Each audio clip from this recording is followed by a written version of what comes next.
Yeah. I'm gonna barely be able to sit here without like fidgeting and squeaking my chair. Well, I do, So I I do, kind of, I do plenty of that as well, as long with drinking plenty of beer and smoking weed and stuff too. So like, I that's. don't know. It's good as a party. I'll drink my lemonade because I can't afford beer. Hey everyone, welcome to another episode of Timone Show. I'm here with my guest today, Shannon. We're all the way overseas today with Shannon. It's late for him. It's freaking like midnight right now. How you It is doing today? 10 past midnight, and I'm doing very well, sir. Thank you very much. I'm Yeah. sorry to reach out to you at such last minute. I was Like, gonna have honestly, I wouldn't be going to sleep until 3 a.m. anyway. I'm like a fucking owl or something. I was gonna have Antonio on today. We were gonna talk about Marvel Rising. We were gonna talk about Tag. We were gonna talk about probably Jurassic World. Uh, I still haven't seen Jurassic World. I'm such a dickhead for not seeing it. I just saw it. I streamed it illegally the other night on F Movies. It was really I, good. I liked it a lot. I think it's a my good idea. friend, my friend said it was kind of like it was like, you know how like the first trilogy and it was the Lost World. It's like this trilogy is the Lost World, which is, I mean, I guess is a good thing because I fucking love the Lost World. But I mean, I've heard good things. They are kind of doing what Star Wars is being accused of doing, where they're just like repeating the old trilogy and like Yeah, just rebranding it. And they're kind of doing that. Where definitely the third one is just dinosaurs all over, just roaming the fucking earth or whatever, kind of like in Jurassic Park 3.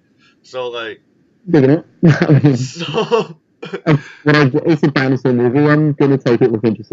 yeah, yeah, and but what makes it a lot more terrifying is they got all these new man-made dinosaur like dinosaurs that never existed. You know how they had like the Amadeus Rex and all the other bullshit. Yeah, So right. yeah, so they got all sorts of that shit running around now too. So like, Like, I know, that Jurassic Park 3 didn't get, like, not a lot of people loved it, right? But I mean, I fucking loved it. you're And, you're coming off a yeah, little bit fuzzy there. sorry, is this better? Hello? You Test. good? Test, you good? Yeah, we'll see. All right. Yeah, hopefully. Yeah, sorry. I have no idea where this speaker is. So, let's, uh, let's just play it by ear. um, did you see uh is Tag a Judd Apatow movie? Did you see that freaking Tag? That I, shit. That shit I was think, better. That shit was better than I thought it was gonna be.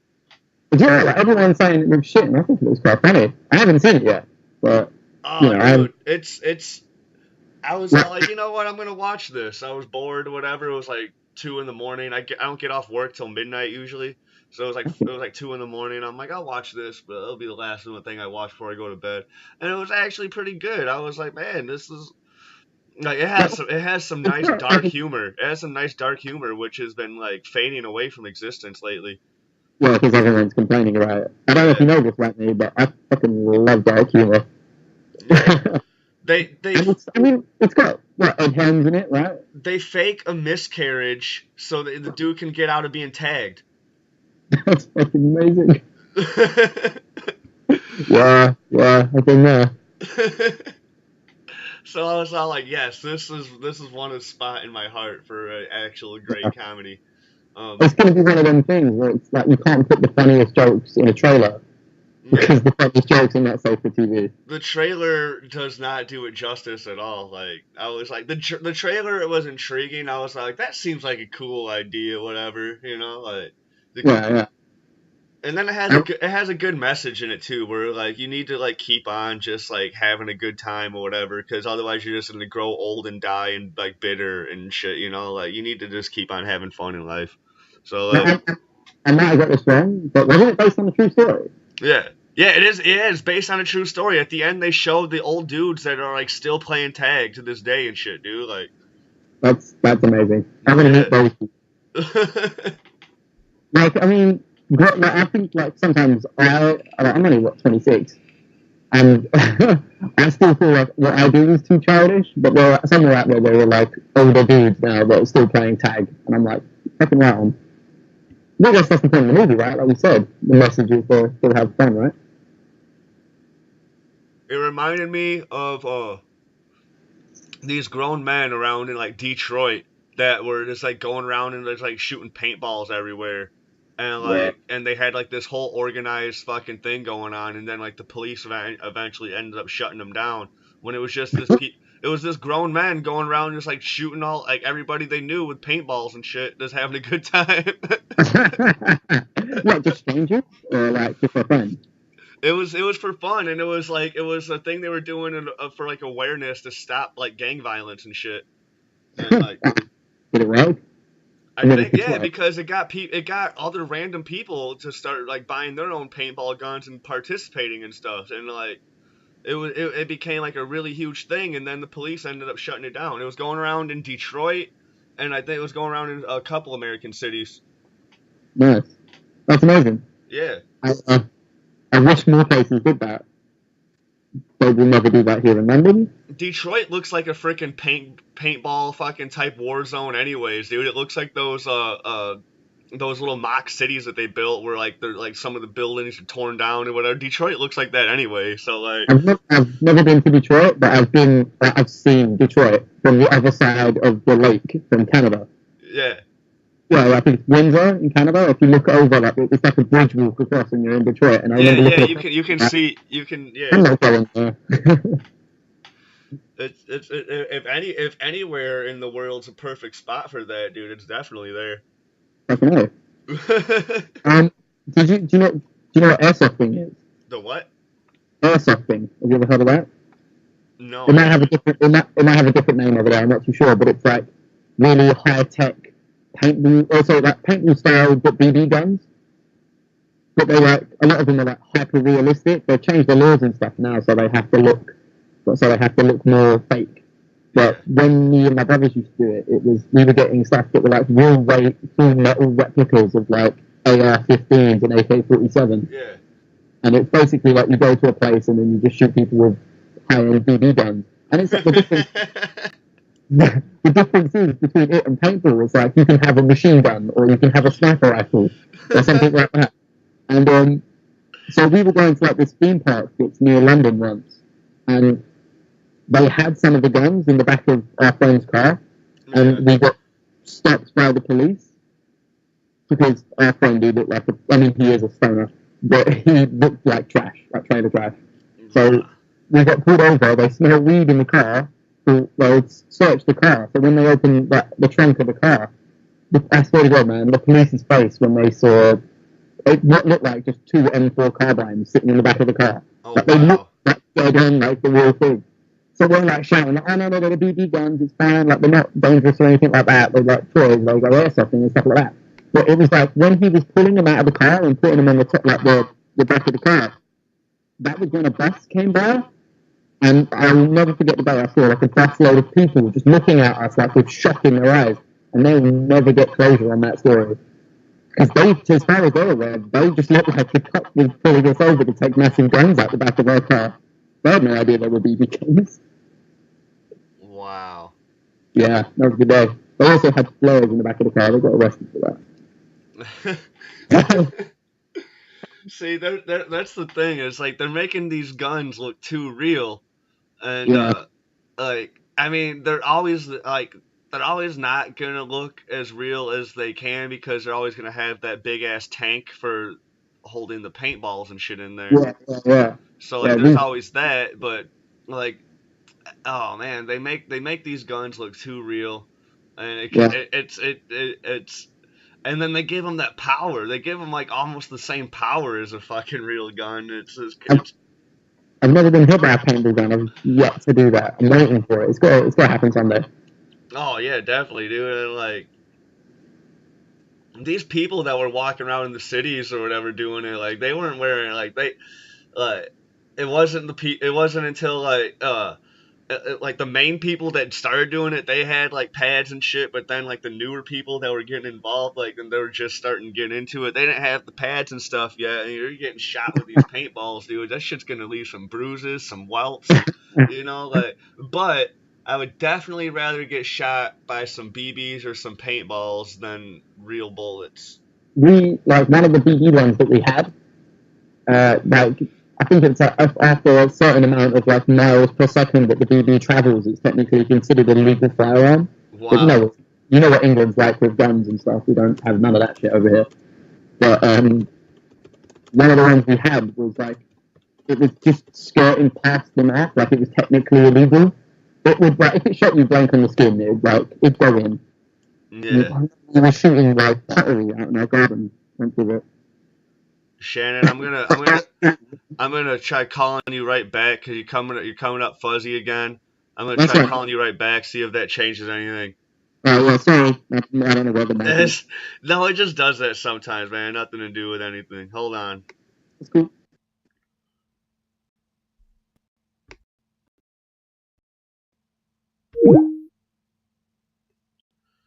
I really like this fucking Skype beat. It reminds me of the Beastly God. Alright, I was talking to myself for a second. How you doing? I was talking to myself. Yeah, it's about the same. We'll make do. Yeah, exactly. All right. So why didn't Antonio show up? Antonio, man, I don't know how he schedules his life because last week or earlier the week I was all like, anybody free to record this weekend? And he's like Sunday after 3. I was like, cool, I don't work Sunday. So then I hit him up around 3:30 after I just got done watching the latest Better Call Saul. I haven't watched any of that yet. Fantastic fucking show, by the way. Yeah. You want to hear something that's like blasphemy almost? I still haven't finished Breaking Bad. Oh man, I kind of like Better Call Saul better than Breaking Bad. I've heard people say that. I've heard people say it. Yeah, I mean, because Breaking Bad probably like one of the best shows ever made. So if it's better than that, then it must be good. Well, it's not like I was just telling a buddy just a little bit ago. Like it's not as crazy as Breaking Bad is because Breaking Bad gets like really crazy. Yeah. This one, it feels like it has a lot more heart and stuff to it, and like the character dynamics are like really intense, and um, just how the characters grow and evolve, just like the same way as Breaking Bad. Like the characters grow and shift and change, and like all this stuff happens, and like it all makes sense. It's all like you're never questioning like the writing or just the like where the story is going. You're just tuned in to see like what's gonna happen next. You're never left guessing like, well, how the fuck does this like if there are plot holes, there's very little and they're hard to find. You know. Yeah, and if it's a good enough show, it doesn't matter if the plot holes, right? You just sort of suspend your disbelief. Yeah. Yeah. I'll definitely do that with a lot of shows. It's very good stuff, man. Like it's top tier, and like I watched the San Diego Comic-Con panel that they had for Breaking Bad, and they had one for Better Call Saul. Bill Burr hosted both of them. Oh yeah. Yeah. So you go watch that because he had that minor part in Breaking Bad where he's like one of the gangsters and shit. So he's hosting this panel or whatever, and there's all these questions directed towards the writer. And he's just and a lot of them were talking about, did you have this whole thing planned, or did you change some of your ideas, like, as the story was going on? And a lot of it was just, like, from, like, how he answered whatever, like, he had a basic outline for the story, but then, like, as, he got to know some of the actors and how they wanted to treat their characters, whatever, he changed a lot of the story, just, like, as, like, the seasons and stuff went on. So, like, a lot of it was just, like, new concepts like as the story was progressing. That's cool. Yeah, so with that aspect, you can only expect the writing to just get even better for Better Call Saul. You know, like because he's already got into these characters. And even though this is like all new characters in Better Call Saul, it's a prequel story. You still get a lot. You still got Gustavo Fring in there. You got Mike. In there, you got like all these other characters from Breaking Bad in there that you get to see actually where they came from and like what motivates them even more. So like I don't know, it's crazy. And Saul was never named Saul Goodman, dude. His name's Jimmy McGill. He was a shyster. He was not even a lawyer until like the end of the first season or like the beginning of the second season. He's not even a lawyer at all. I had So no idea. I didn't know that. It's yeah, crazy. yeah, it's all crazy, dude. He was a Chicago a shyster from Chicago, dude. He was like just got by scamming people. So That's, I mean, that's kind of what he did. I mean, you can see where that development shows up in Breaking Bad. yeah, yeah, yeah. So just right away off watching the first season, you're like, all right, dude, it makes sense of how he became who he is. Yeah, it's cool, man. I'm gonna have to watch that. It's all on Netflix, so yeah, it's not going anywhere. Yeah. And then like you could see how he gets into like all this like there's in the show he even like he becomes a lawyer but then he gets disbarred. He gets disbarred, so you're like, how does he end up becoming back a lawyer? So we're in all this shit right now. Yeah, I mean, you know it eventually goes back that way. It's just the journey getting there. Yeah.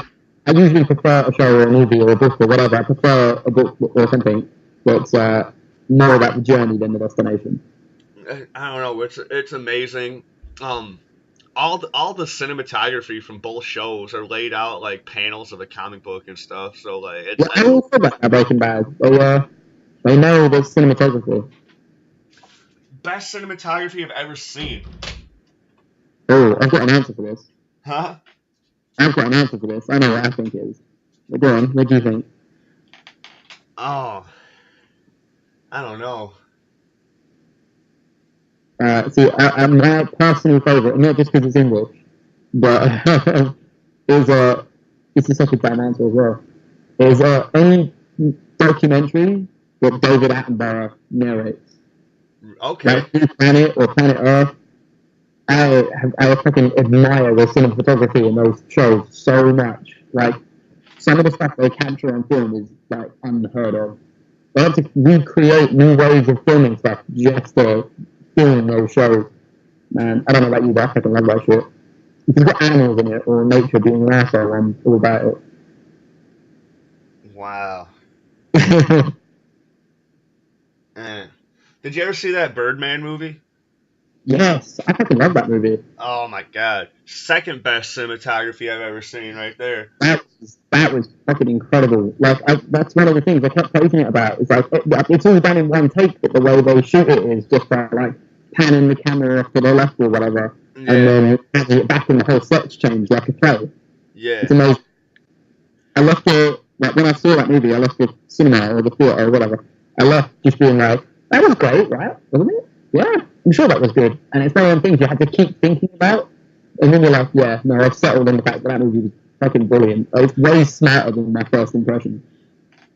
So yeah, like I didn't see the movie in theaters. I didn't know about it till way later when it came out, probably like a year after it came out. And I'm like trying to show it to all my friends after I watched it. And they're like, Yeah. I don't know, this movie's okay. I was like, really, dude? I have a It's so feeling it's like it's gonna take a long time for this movie to actually get the success it deserves. yeah, Kind it's of going to be like one of those like, future cults. kind of like shit like Pulp Fiction and like other Yeah. stuff like that. You know, like That fucking Rocky Horror Picture Show made no money. And it's yeah. one of the best cult movies ever. Yeah, so then once people start getting into it and like seeing it and then start to ask the questions, I'll like, dude, was he really Birdman? Like, could he really do the shit, or was he just crazy and his daughter was equally crazy, or like, you know, like all this shit that it Like, it's all a metaphor. Like, you gotta think more than just surface on it. yeah, It's another movie, like, it's not like anything like that, but when I have to keep trying to sell to people, but no one will watch it, is I try getting people to watch The Social Network. yeah, And yeah, everyone's like, I want to watch a movie about fucking Facebook. And I'm like, it's so much more than that. yeah. And then you're like, Justin Timberlake was really good in it. And then that tells people, like way more. Because I don't know what Justin Timberlake pretend to act. I'm like, fuck off, it's good. Justin Timberlake is good in almost every movie I've seen him in. Exactly. He was in that Alpha Dog movie. He was great. I remember. Yeah, I forgot about that. He was in that Lonely Island movie, Pop Star. It was fucking awesome. Because I fucking love The Lonely Island, but I've not seen that movie yet. Oh man, that movie's really good. Yeah. That movie's too funny. Too Did you ever funny. see Hot Rod? that was one of my favorite movies to fall asleep to because I just knew like I was gonna be entertained like and I would just be Yeah. like Yeah. Did you ever see Hot Rod, the movie where Andy Samberg and that lot did as well? no. Oh my god. Okay. All right. I'm about to change your life with this movie. Okay. Like, promise me when you've got free time, find Hot Rod and watch that movie. It was like out like 2006, I think, or somewhere Okay. around that time. And it's basically about Andy Samberg wanting to be a stunt director, but he's really bad at it. So it's just him like crashing all the time, and it's really slapstick. But so like his stepdad, yeah, yeah, no, his stepdad is having like he needs a heart operation, otherwise he's going to die because he never got to beat his stepdad in a fight and prove that he's a man. He's raising this money to save his heart, and it's the fucking stupidest movie in the world. Like, there's an infamous scene. Like, just watch it. I won't say anything else other than just wait for the scene where he starts dancing in the woods, because that fucking is probably the funniest scene in any movie I've ever watched. All right. All right. Yeah. Trust me, if like you're going to put this up online, if anyone listening to this has seen a Hot Rod, you know what I mean. Like, that fucking movie is incredible. I just recently started getting more listeners, so like it's actually becoming kind of everything's moving slowly. Moving slowly, that's better than not moving, right? I can hear you in the distance. So I told you I was gonna start reading Amazing Spider-Man. I only Yeah, got about a quarter of the way through number 1, and yeah. I like it so far. I like it And so far. I gotta wait till that ending of issue 1, man. That ending is one of my favorite moments of Spider-Man in so long. Right now where I'm at, he's at ESU, and they're talking about like all their like anti-plagiarism stuff that they're doing with the Watcher. Like, yeah, yeah, yeah. Did you finish that whole? Did you finish that whole bit? Yeah. And what they found out about Peter, or have you not got there yet? Yeah, I'm liking it so far. The art's really good. They had that splash page with all the heroes like attacking those monsters in New York, whatever.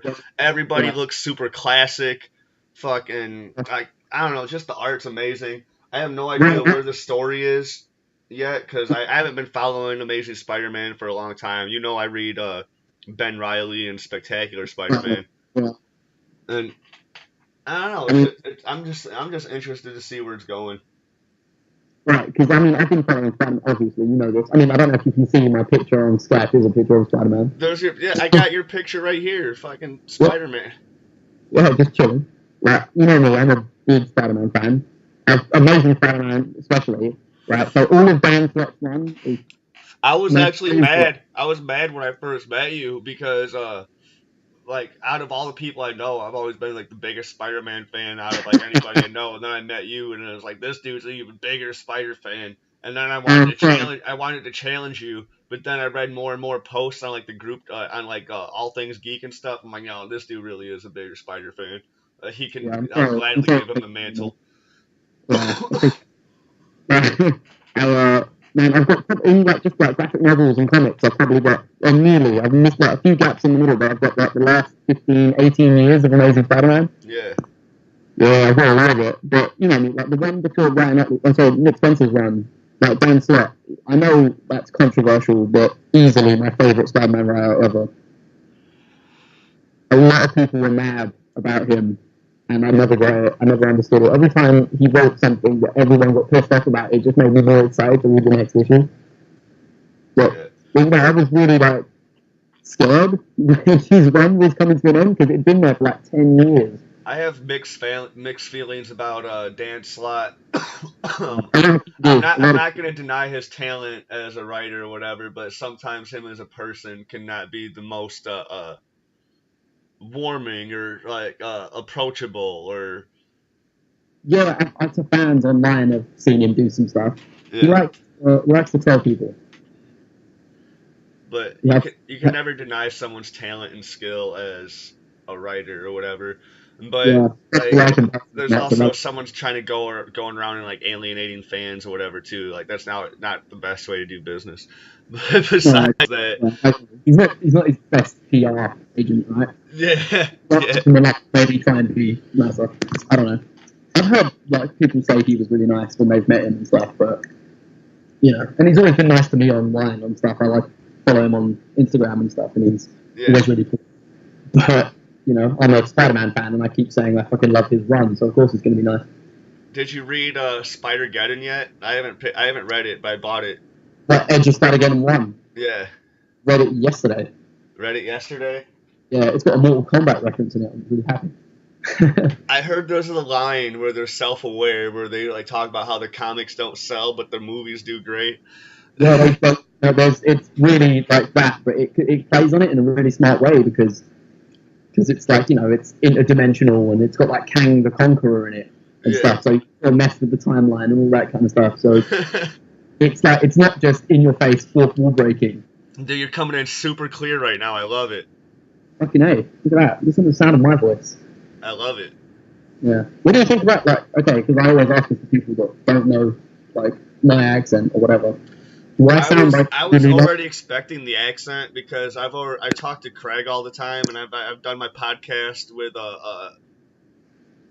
Mark Ducrow was on was on an episode once where we did a whole thing. We did a whole episode on Spider-Man. It was because he had just saw Homecoming, Yeah. and then like I saw it super late as well because I couldn't get anybody to go see it with me in theaters. It was all schedule clashing. It was not like anybody didn't want to go. It was just no one had matching schedules. So like I ended up seeing it way late, and so like we did a podcast on like all our favorite things about Spider-Man. I tried to get you on it, but you were busy. You probably remember like probably like 8 months ago I tried asking you to get on. Yeah. It's usually because at work, but I quit my job, so now I haven't got a reason to go to sleep or do other stuff. Right. Yeah, my Monday mornings. It's gonna be pretty uneventful.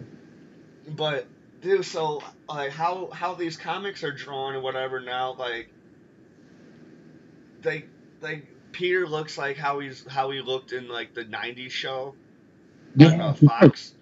Yeah. And how I read their voices, I read those voices in those voice actors. Christopher Daniel Barnes. I read Kingpin in that Kingpin voice. I read Peter Parker and I read Kane Parker, Ben Reilly, and Peter Parker all in that same voice. Yeah, it's that's still the voice I hear when I read the comics as well. But yeah, dude, that is the iconic Peter Parker voice for. That's just the iconic Spider-Man voices. I hear Venom in that voice. Yeah, it's like do you know how Kevin Conroy is? Yeah. Batman? I always consider Christopher Daniel Barnes for Spider-Man 100%. As but did I ever tell you like how I became a Spider-Man fan? No. No, it was it's a really short story. Basically, it's been said anyway. That cartoon, like when did that come out? Like 94? Something like that, yeah, 94, 95. I was a kid, man. I was 2 when that came out.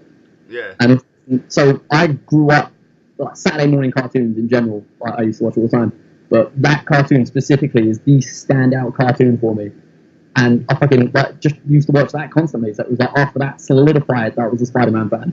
So then like by the time that's finished, it wasn't long before there was another animated series or the Sam Raimi movies came out. So it was like consistently after that cartoon, or when I started watching that cartoon, because it was on, I think, here at least, it was on before Power Rangers, and I was a huge Power Rangers fan. Yeah. And, so it was like important. I watched them both, and X-Men.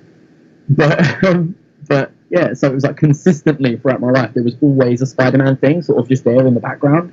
But I didn't start reading comics until maybe 2010. Okay. So, I was quite late on the comic thing. I always knew they existed, but I just never knew where to start. But when I started reading them, I was just like, you know what? Like Spider-Man's always been there. I love the cartoons, so I'll start reading the comics. I bought comics here and there. Like my mom and I would ride our bikes to the comic book store.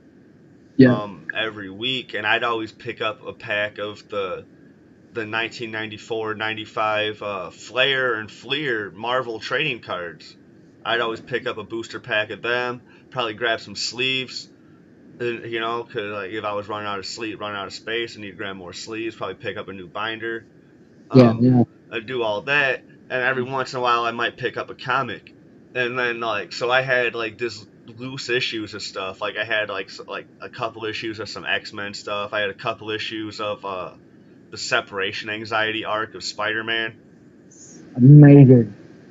Like so like I had that shit, and but then it was when the cartoons were coming out, like when X-Men came out. I don't even know if we actually watched the show, dude. I think me and my brother and my cousin just like danced around and pretended to be the characters and fought each other like for the whole half hour the show was on. Because it wasn't until like I rewatch it years later, I was all like, I don't remember any of this, but I do remember watching it every week, you know. Same every time. You'd just be like, okay, right, fuck the show. Let's go and pretend that we're Wolverine and Gambit. But then Spider-Man came out a couple of years after X-Men did, and I remember actually sitting down and watching Spider-Man, because then my brother was a little bit older, and like so he went off and fucked off with his friends or whatever, and I wasn't hanging out with my cousin as much anymore. So like I remember actually like sitting down and actually watching Spider-Man, and then like the last couple seasons of X-Men, because they came on like right after each other. Yeah, I think X-Men was 92, right? Yeah, but I'm just talking about like in the time slot. Like Spider-Man came on first, and then X-Men came on right after. It was like so it was just like next to each other, and then like the whole time and stuff. Yeah, X-Men came out. Yeah, X-Men came out just like a couple of years before Spider-Man did. X-Men was their testing ground. Like they had like it was like a huge risk for Marvel to put on this show because they didn't know how they had no game plan. And then they brought in this one person that was actually like a huge fan of the comics or whatever, and I forget her name, but she came in and she had this fucking idea or whatever. She's like, "This is how we're gonna do it." I think they put in more money than what they had into it too. Yeah. And I ended up just blowing up and being a huge success. Yeah, like, you know, it was a risk, a gamble, and they fucking totally won, because I don't know anyone at my age, at least, that didn't watch that cartoon. They were both really good. And then they had a lot of failures. They had the one season of the Silver Surfer cartoon. They had one season I love of the their Silver Avengers. Surfer. They had one season of their Avengers cartoon. They had one season of Spider-Man Unlimited, which I actually really enjoyed.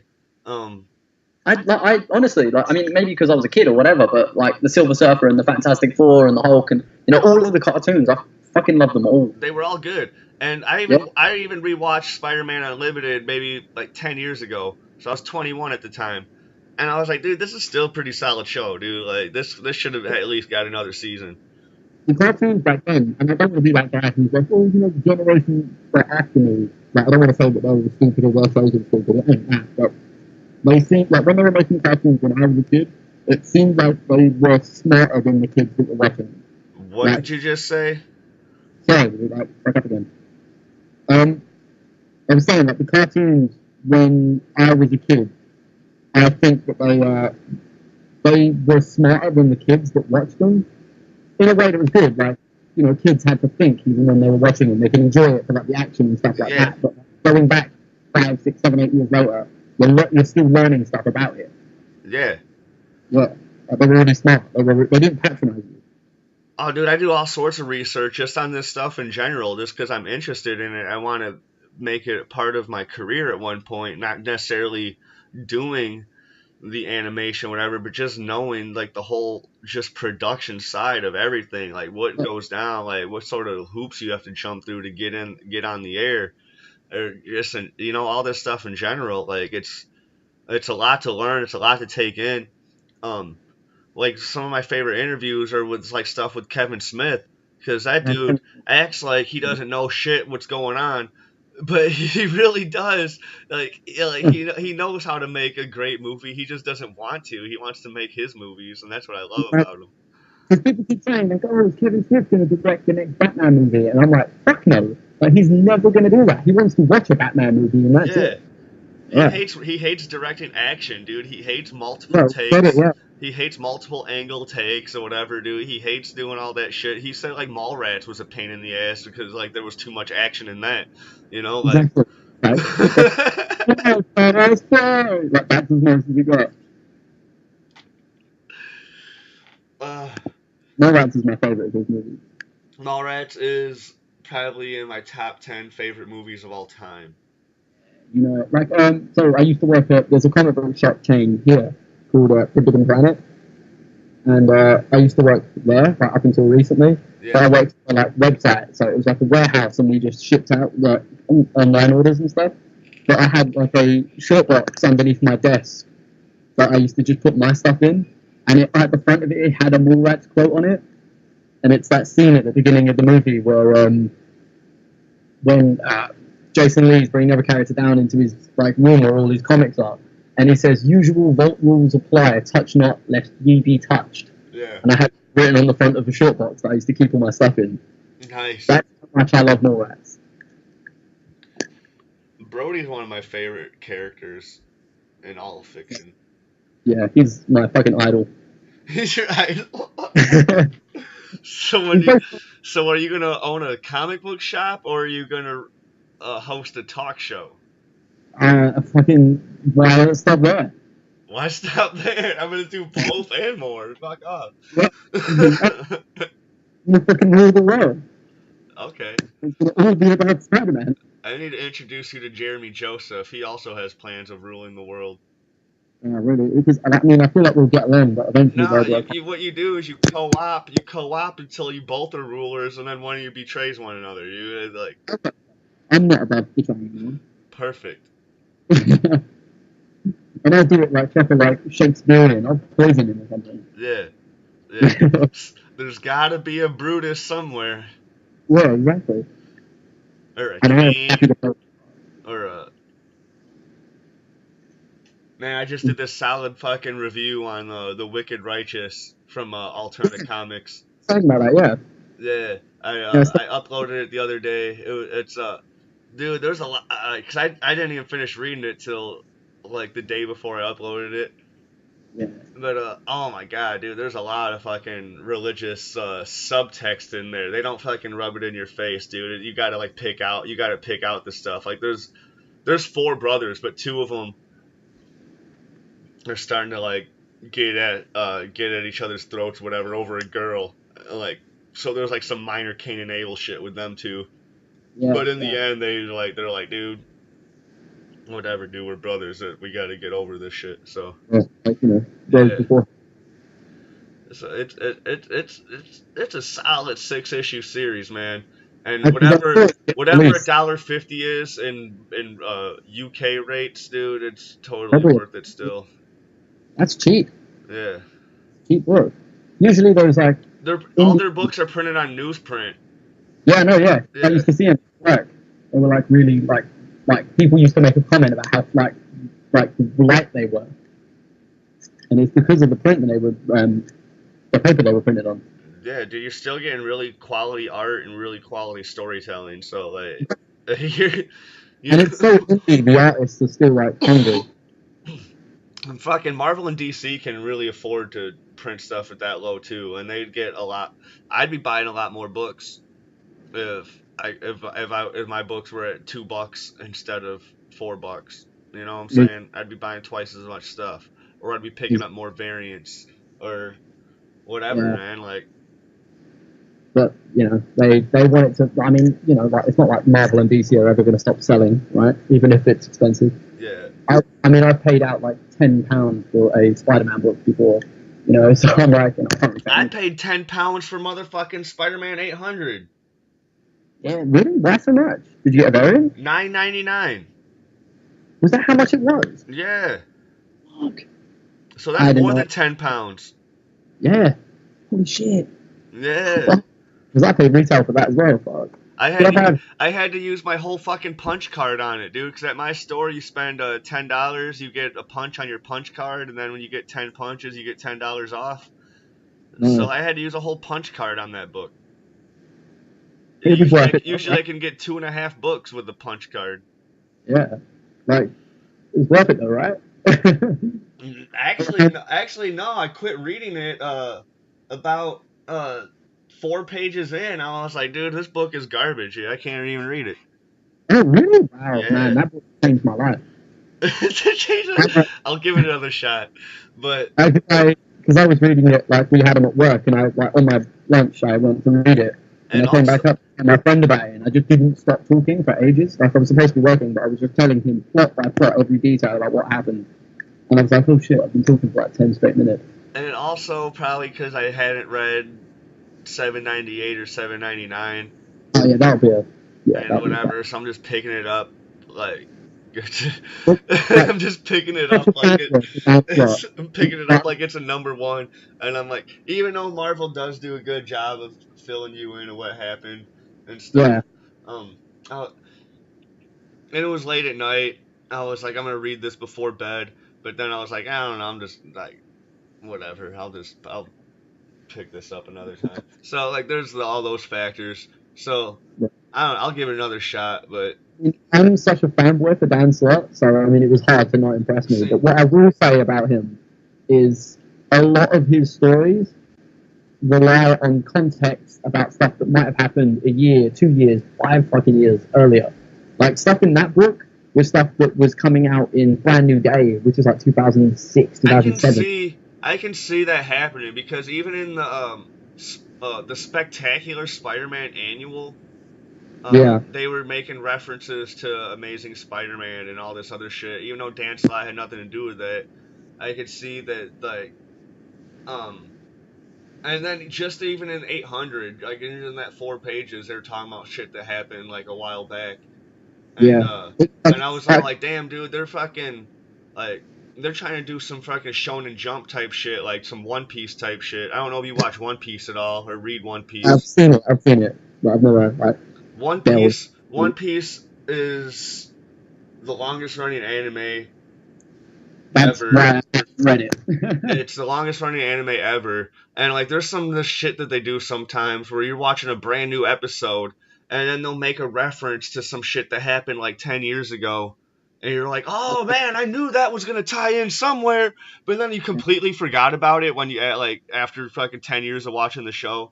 You can you know what, when you watch a scene, you're all like they make sure that like it's important, but you end up completely forgetting about it because it happened so long ago, and then they'll make a reference for it like 5, 6, 7, 10 years later, and you're all like, oh shit, yeah, dude, I remember that now. Unless you're someone like Antonio or my buddy Zachary, I have on a lot of my shows where we do our anime versus episodes. Nice. Unless you're people like them and you just like watch the fucking 900 fucking anime episode show over and over and over again, like you're gonna forget shit that happens, you know? Like, yeah, because I mean that's why I haven't watched One Piece. I wanted to at one point. It's got pirates in it and it's anime. Like, what's not to love? Yeah.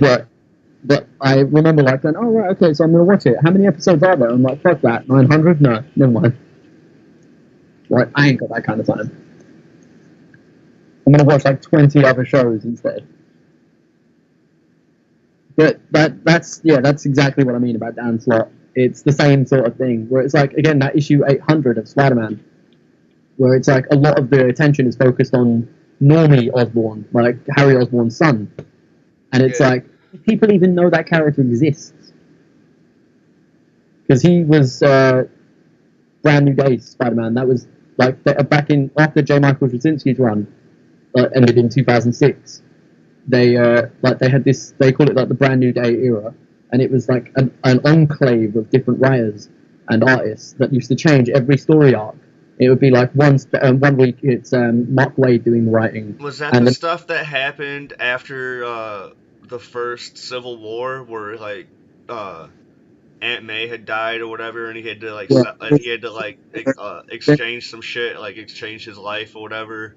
Yeah, it was so that the last 3 stories actually you just named in that fucking explanation. Yeah. The last 3 stories of J. Michael Straczynski's run was Civil War, then it was Back in Black, where Aunt May like got shot by the Kingpin because everyone knew who Peter Parker was, and he beat the shit out of the Kingpin. And the last story was Mephisto, the devil, making a deal with Peter Parker that if he gave up his relationship with Mary Jane and like it never had happened or it didn't happen before a certain point, that Aunt May would live. So they sort of gave up their love life, and that broke the world because everyone threw a tantrum about it. Yeah. That's the worst Spider-Man story ever. How can you do that to him and Mary Jane? Aunt May's so old. And I'm like, You know what's fantastic though? Right Go ahead. before that, they had that whole Back in Black. That Yeah, yeah. Oh my god, dude, that was fucking amazing. That's fucking incredible. Spider-Man came in. He got his old black suit, not the first black suit because that still belongs to Venom. He got his old one that Black Cat had made him. Yeah, that's it. Yeah. He picked up that motherfucker. He goes into the prison and he just goes and beats the shit out of everybody, and then he goes and beats the shit out of the Kingpin. In front of he's everybody. all like, this. He broke everybody out. So just to watch him beat the shit out of Kingpin, he came in just for like, anybody ever lays a hand on any of my fucking family ever fucking again, dude, I'm coming out. I'm coming for blood, dude. Get the fuck out of here. Black suit represent. Mic drop. Yeah, and that's like the most badass Spider-Man I think ever was. He fucking kicked ass. Dude, I didn't even buy that, dude. I was chilling at Barnes and Nobles, and my girlfriend at the time was like browsing around looking for books, whatever. I went straight to the graphic novel section. That was one of the only ones that wasn't wrapped up in plastic, and I was like, all right, I'm reading this shit, dude. No, oh my god, blown away. Yeah, that's I think probably one of the most like dark moments in Spider-Man easily. And yeah, so like after that they did the whole devil make a deal with the devil thing, and then so that was the end of that run, and then they did the Brand New Day stuff, which was like that's when Dan Slott first started writing, but it was like they were releasing Amazing Spider-Man 3 times a month, 3 issues a month. So it was like every story arc alternated. So one week it'd be Mark Waid, and then the next week it'd be Dan Slott, and then that'd be Guggenheim the next one, and then whatever. And fuck me, man, that shit. Like that's what I was gonna say. Yeah, that was the stuff that's happening in issue 800. That some of that is a reference back to when they were doing that Brand New Day stuff. And it's like I don't like how unless you're a long-term reader of Spider-Man, it's like half of it's ever gonna hit home. Yeah. You have to be really in on your Spider-Man lore to get what the heck's going on. Yeah, I mean, like you said, they do a good job of explaining it, but it's like the context is half as good. Like I'll probably enjoy that book double as much because I knew exactly where they were referencing and stuff. Yeah, like I knew exactly who Normie Osborn was, and it's been like 10 years, and you're sitting there thinking, like, fucking, are they ever gonna come back to that or something? And they fucking do. See, I didn't even get into back into buying comic books and reading comic books again until about like a year or so ago.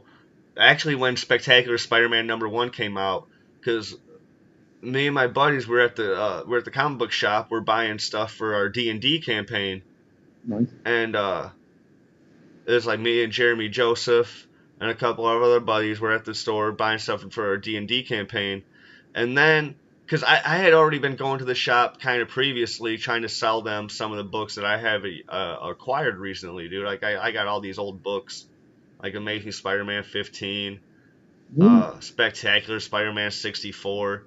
I'm just naming keys, but I got a lot more. I got a whole bunch of shit. Venom Lethal Protector.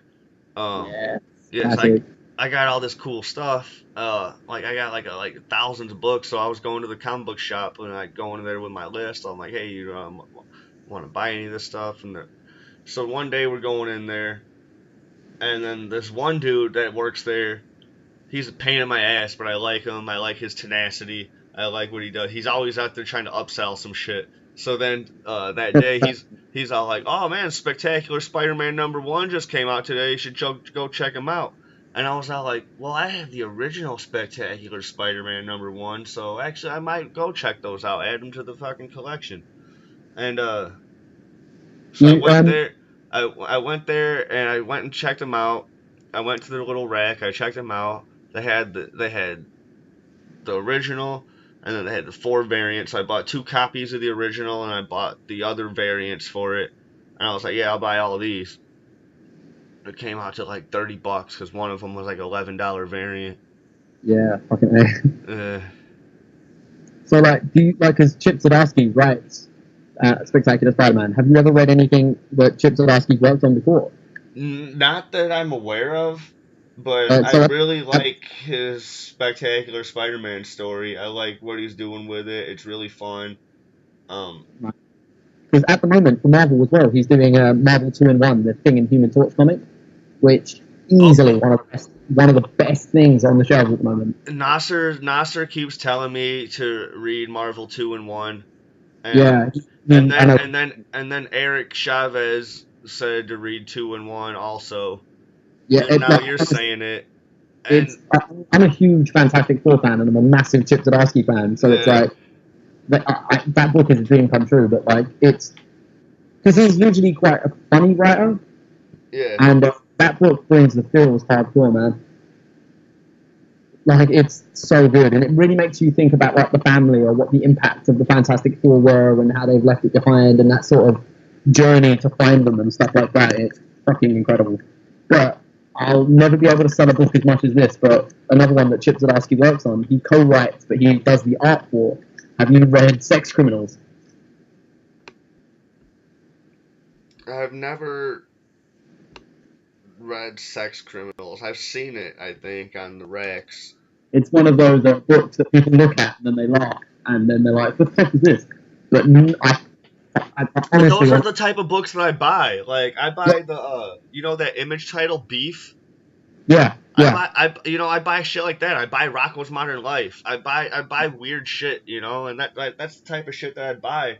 But Okay, well, let me sell Sex Criminals to you. okay. Right, so other than like Chip Zdarsky, you've got Matt Fraction doing like the main bulk of the writing, and they're both fucking incredible writers. Both of them work for Marvel a lot, and they both made really critically acclaimed books and stuff. But so, do you know what Sex Criminals is about? Not at all. I'm looking up images right now here on Google, and it's crazy. I just type in Sex Criminals, and it automatically pulls up comics. I could have swore. I could have swore it was going to be a lot more difficult search than that. Dude, that's how good it is. You write Sex Criminals in on the internet, and it doesn't give you porn.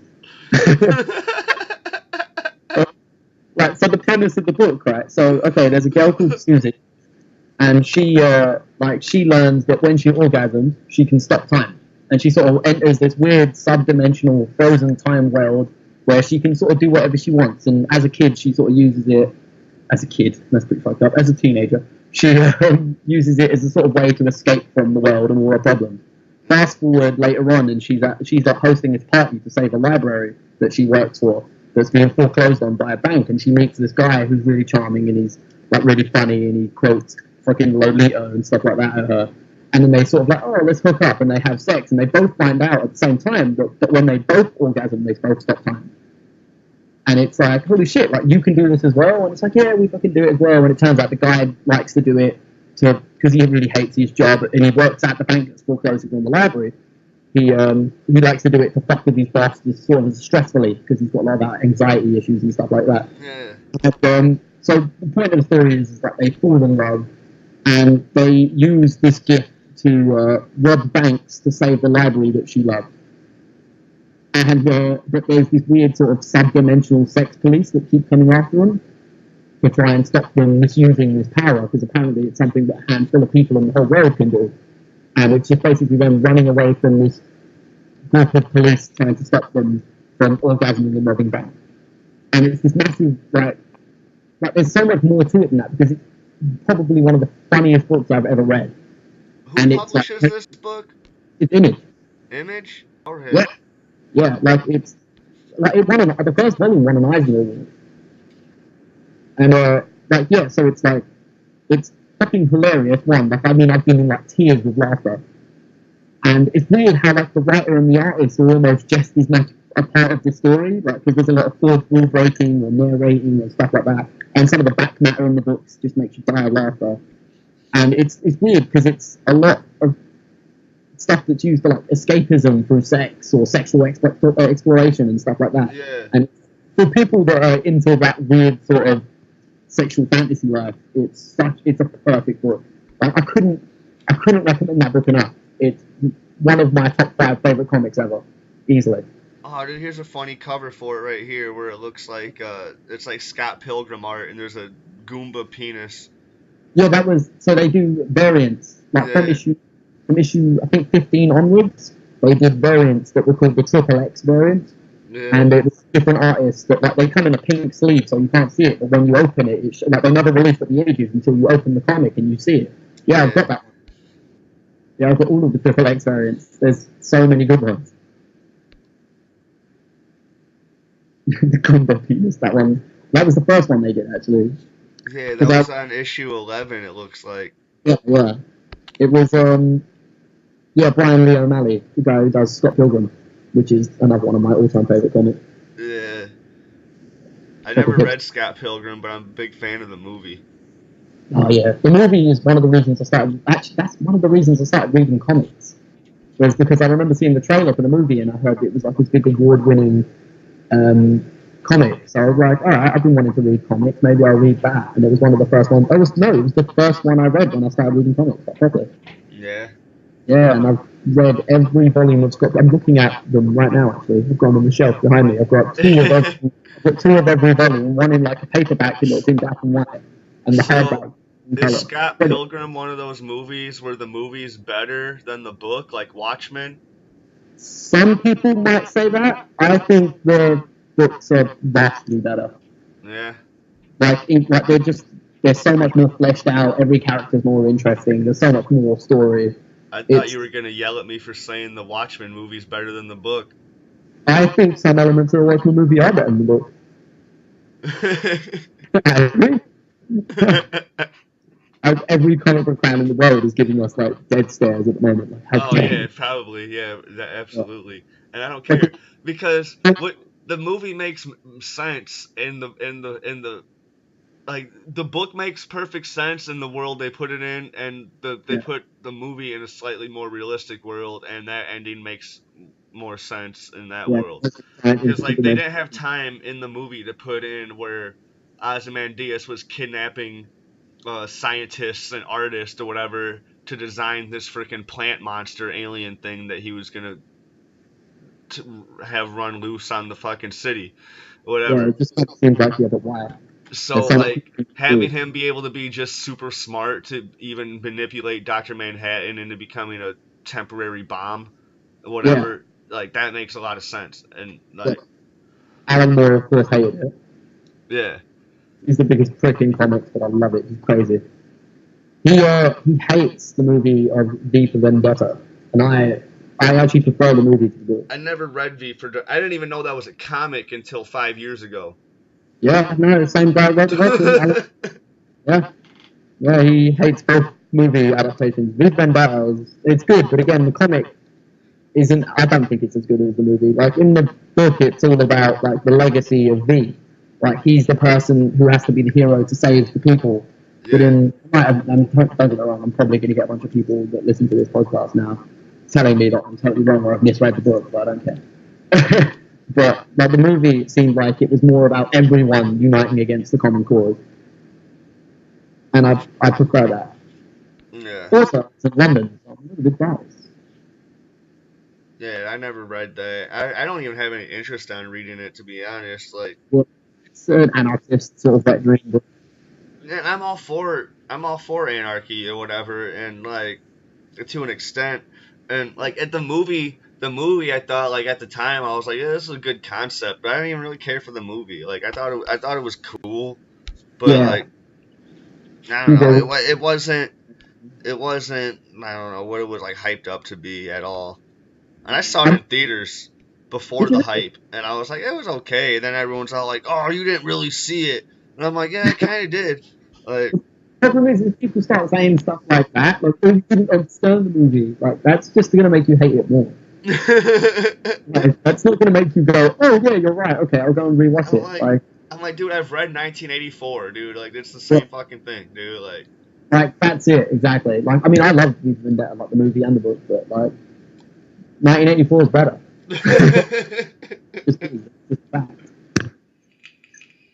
But, yeah, no, a lot of people are probably going to be mad at me for saying that I prefer the movie. But, But no, Scott Pilgrim, I don't think. I think the book is, it's basically hits all the same notes, but more. I would 100% recommend that. Right on, right on. It works better if you're like young, like in your 20s. I think it's very relatable. So a while back, I did an episode on these recent reboots that are coming out, and Sure. um, and recently, Nickelodeon's YouTube channel, and along with Marvel or Disney's YouTube channel, they've both put out episodes of new shows that are coming out that don't air. Well, Nickelodeon's show Rise of the Teenage Mutant Ninja Turtles, they put out the first episode of. It doesn't, and the show doesn't really premiere until like September 22nd. And Yeah. they put out their first episode on their YouTube channel, and I absolutely loved it. I thought it was fantastic. Have you had a chance to see it yet? I've not watched it. No, the only thing I've seen about it is people on the internet complaining that they don't look like how they did in the old one. I'm like, yeah, it's because it's different. And, Yeah. and every Turtles franchise has made it abundantly clear that every Turtles franchise still exists. There's just Yeah. everything's just in a different universe. And Like, there's I never understood why people get so bent out of shape about it. It's like, if you don't like it, no one's making you watch it. You're not losing anything by another one being around. Just go and watch the old one if you prefer it. and just in the cartoons, they've proven it twice. They had that Turtles Forever movie, Yeah, which was fantastic. Was that the one where it's like I think it was like a newer group of It's animated like the ones. '90s. It's like the late '90s Turtles mix, and they end up teaming up with the comic book Turtles and the late '80s, early '90s Turtles. Yeah, that's the one I fucked up. That's what I fucked up trying to say. Yeah, Yeah, yeah, yeah. No, I didn't watch that either. To be honest, I was never a huge Turtles guy. I liked the cartoon as a kid, like the late '80s, '90s one. yeah. But then I had like a massive gap, and then I started reading it again, like the IDW, like ongoing series. A bit. I read like 20 issues of that, and it was fucking amazing. See, But I've never read any of their comics, and I was starting to try to get into them again, but there were already like too many issues in. Just like Yeah. couldn't get into the Power Rangers comics, there were already too many issues in. And But- then I I could have started getting Go Power Rangers, but they didn't have, for some reason in my store, they didn't have the first couple issues on the shelves when it came in, so like they didn't start picking it up until it got popular. I didn't start seeing it till it was about 5 issues in. And I was like, "What, dude? This is a book I could have been buying." Like, I mean, it's always graphic novel, I guess. yeah, I can get those. I've heard, like, I don't read the Power Rangers books. I have somewhere, like, I never bought them, but I left them at my old job. But it was the issue 0 of Mighty Morphin Power Rangers. They had one of each Power Ranger, like a variant for each Power Ranger, just like Yeah. a body of them all holding their helmets. And I've got one of each one of them. Never paid for them, not been touched. I mean to pay for them at some point, but They I they had these other cool variants where it looked like it was you were buying like the action figures or whatever, you know, like yeah. But, a lot of comics do that now. Actually, the action figures comic variants. yeah. Like Star Wars, I think was like when Marvel got the rights back to the Star Wars comics. I think they were the first to start doing it. I might be entirely wrong. I don't know, but and they still do it every issue. There's a new action figure variant, and it's like 50 something issues into Star Wars now, and it's like they're like making action figure variants for like characters that you've never even met. It's like, this is Bill. He's a guy who was in the background of that one scene that one time. Yeah. Making action figures for Vix and Wedge and shit, dude. Like, Yeah, okay, yeah. They still haven't done a Jar Jar Binks one though. for some reason nobody wants that. But then Ninja Turtles proved that shit again in the old Nickelodeon show, where they did a crossover with the late '80s, early '90s Ninja Turtles.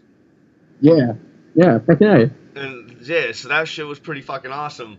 And now there's new Ninja Turtles out there, and the show was pretty funny. It was really cool.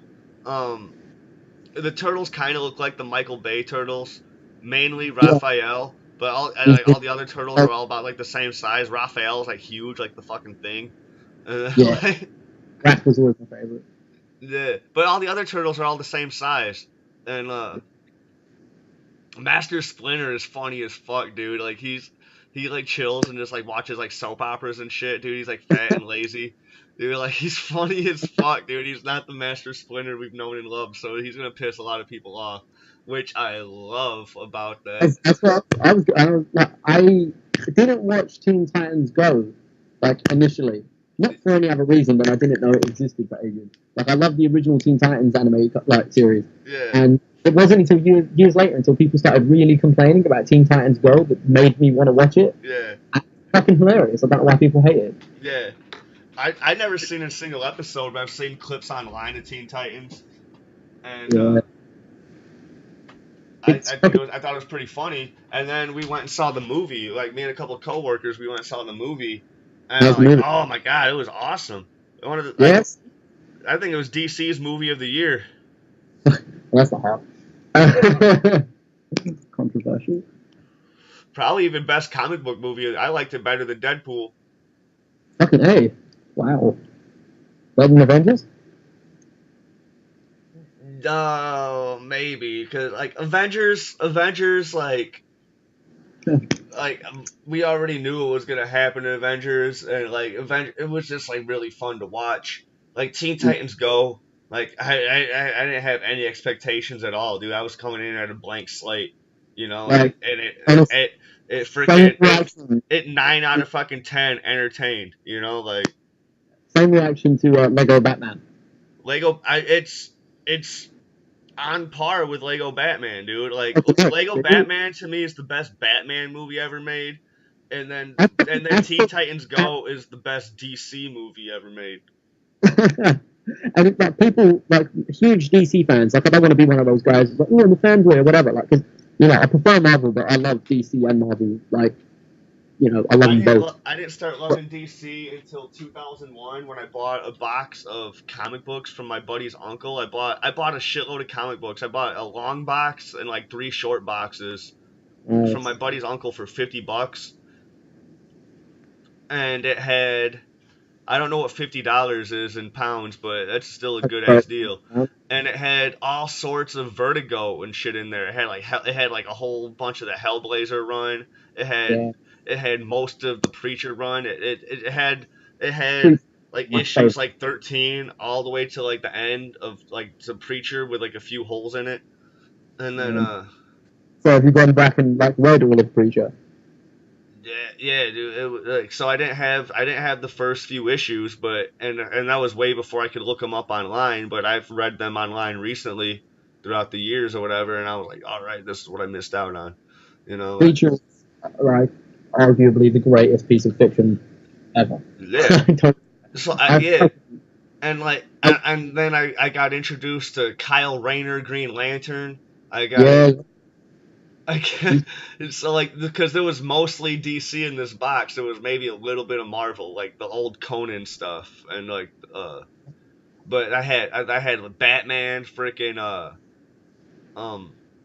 Nightfall and Batman Night Quest, like right after Nightfall. I had all that shit.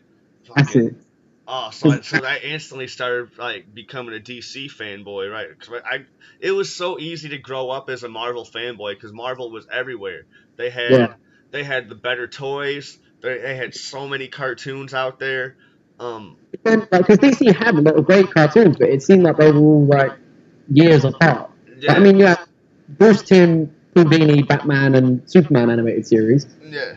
Fucking, like, obviously, like everyone does, but I fucking love the Batman animated series. Like, that's one of the best things ever of Batman history of all time. That's just not. It's just.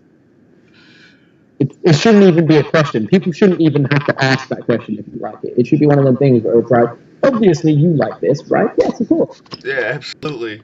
No question. But then, you know, the Justice League animated series, the Teen Titans animated series, they're all great. I didn't get into the Young Justice. I know everyone sucks that dick, but I couldn't get into it. Oh man, Young Justice has some of the greatest animated storytelling that I've ever seen. Yeah, I don't know. I've heard amazing things. I don't know why. I mean, I'm sure I'd like it. I just never got past that first few episodes. They have our boy Vandal Savage, or my boy Vandal Savage, doing deals with like Doomsday and shit, dude. Or not Doomsday, but Darkseid and shit, dude. It's like they get heavy with like all the DC characters and shit in there. So like it's not just about a young team of sidekicks forming their team or whatever, dude. They get heavy in with like everybody. Nice. I mean, I'll probably go back to it one day. I don't know. I never got the hype personally. But yeah, like you said, it was easier to grow up being a Marvel fanboy because it was like it'd slap you in the face and oh fuck, it's the Fantastic Four, whatever. It was just everywhere.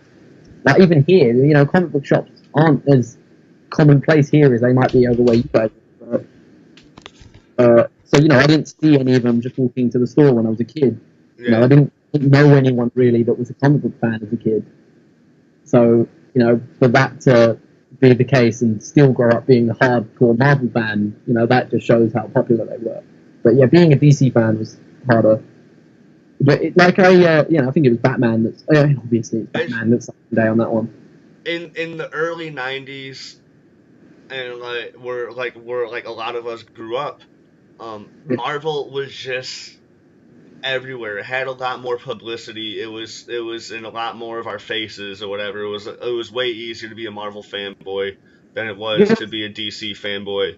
Whatever. DC, you had to be like a really dedicated comic book fan. You had to be already into it you had to have someone, or you had to have someone put you on, dude. Like, because you weren't seeing it as much everywhere, and so.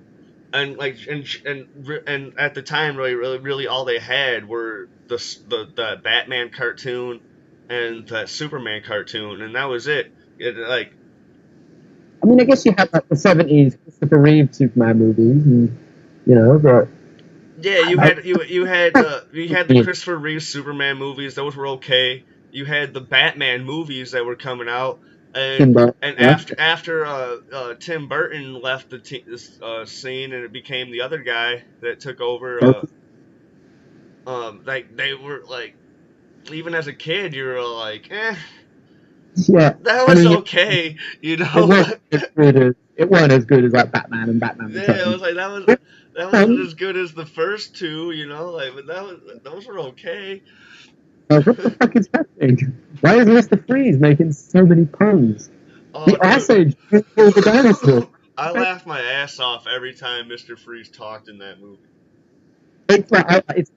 That movie is still like one of my favorite things to watch, just because of how fun it is to watch, because of how crap it is. Yeah. What killed the dinosaur? The Ice Age. Fucking legendary. It's stupid, but I love it. And as a kid, you still thought that was like the best thing ever, but you grow out of it. You grow up and you're kind of like looking back, and it's like, I mean, I love Uma Thurman and I love Poison Ivy. That should have been. I should have got that more. Don't get me started on Uma Thurman, Poison Ivy, dude. That's when I fell in love with Uma Thurman. Oh man, I'm a Pulp Fiction guy, so. I didn't really care for her in Pulp Fiction, and I had seen it at the time, even though I shouldn't have, because I was a kid. I had seen it.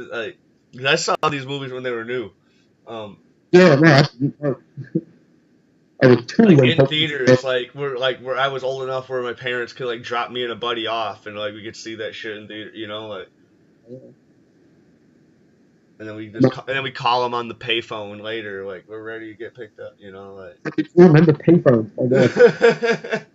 I was walking through the street the other day, and I saw what used to be a payphone, and it's like you can get Wi-Fi in them now. Yeah. It's like, is that what they're for now? You can just put your phone in, and then they've got Wi-Fi, so you can text someone or go on Facebook. I'm like, kids these days, man, they'll never know. You see an old payphone stand, that's just where you know people buy crack. Yeah, exactly. That's what they're for. Crack and sleeping in when you're drunk. That's about it. And so that we were I saw those movies then, and that shit. And that was back when you could buy a small popcorn and still get free refills, too, man. Those were the days. Yeah. That's what my buddy's dad was all about, because we were like, we need money, we need to get a large popcorn. He's like, you ain't buying no bullshit-ass large popcorn. This is my buddy's dad. You ain't buying no bullshit-ass large you're buying a small, and you're going to go get that shit refilled. And I was like, but we're going to miss some of the movie. He's like, I don't give a fuck. I'm paying for the movie. You're going to see as much as you fucking have to. Exactly. he had that growly ass voice. He was like a big ass dude, so like he was intimidating. You just like, hey, you couldn't help but shit your pants when he talked to you, you know? Like, Yeah, you know what? It's fine. I will miss a part of the movie for my popcorn. I never fucking finish the popcorn anyway. I don't even know why I buy it. But yeah, no, anyways, like are you familiar with the Marvel Rising series that's out with the I, Squirrel Girl I and the haven't, Miss Marvel? I haven't watched any of it yet. Is any of it out yet? I'm not even sure. They But have I've, and Nickelodeon has their first episode on their YouTube channel, but there's also a comic for it too. That I think it's like yeah, that's what I was gonna say because I've seen the comic coming out with like Squirrel Girl and America Chavez and stuff like that. yeah, I think that's like 3 issues in. Yeah, Yeah, and it's like that's a reach for a lot of fans. That's a reach. It's like oh fucking that Inferno's in it, and it's like that's a relatively new Inhumans character. That's for like that's mainstream for they no one. have Daisy, fucking Quake. Yeah, exactly. She's popular now because of the Agents of Shield and stuff, I guess. But, Yeah, and I think it is. I think it's Chloe Bennett doing the voice for her. really? I think so. It sounded like her. I didn't look at the credits, but it sounded like her. Yeah, I'll look into that later. But like, because I really like Kamala Khan. I think her story is really really cool. Like I like her as Miss Marvel. You know, Carol Danvers can stay as Captain Marvel, and Kamala Khan should stay as Miss Marvel, and it's amazing. They should do a team up book. I don't know why they haven't done that yet. They did a little bit of a team up on Avengers Assemble. Did they? I didn't watch a lot of that. Oh yeah, they had the new Avengers where they had Captain Marvel was the leader. They had Black Panther. They went through this whole little arc where they were deciding who should be leader of the team, Black Panther or Captain Marvel. Captain Marvel becomes leader of the team, or they become co-leaders or some bullshit. I don't remember, but Basically, yeah. Who else is on the team? The Vision. Um, I think Ms. Marvel or not? Yeah, Ms. Marvel's part of the team. And there's just a little bit like there's a couple episodes where like every once in a while they would do some team up whatever, and Kamala Khan goes this like straight fangirl. I'm like, yay, this is the shit, you know, like this is where I got my name from. yeah. So Cool. yeah, Have you read? I don't know, it's a really cool show. I haven't watched the current season of it because it was just hard to find. Because I don't have cable, I stream everything illegally. Yeah, cheaper that way. Nah, dude, it's my fault that shit gets low ratings too. I hear that all the time. Oh, fucking come on. Right.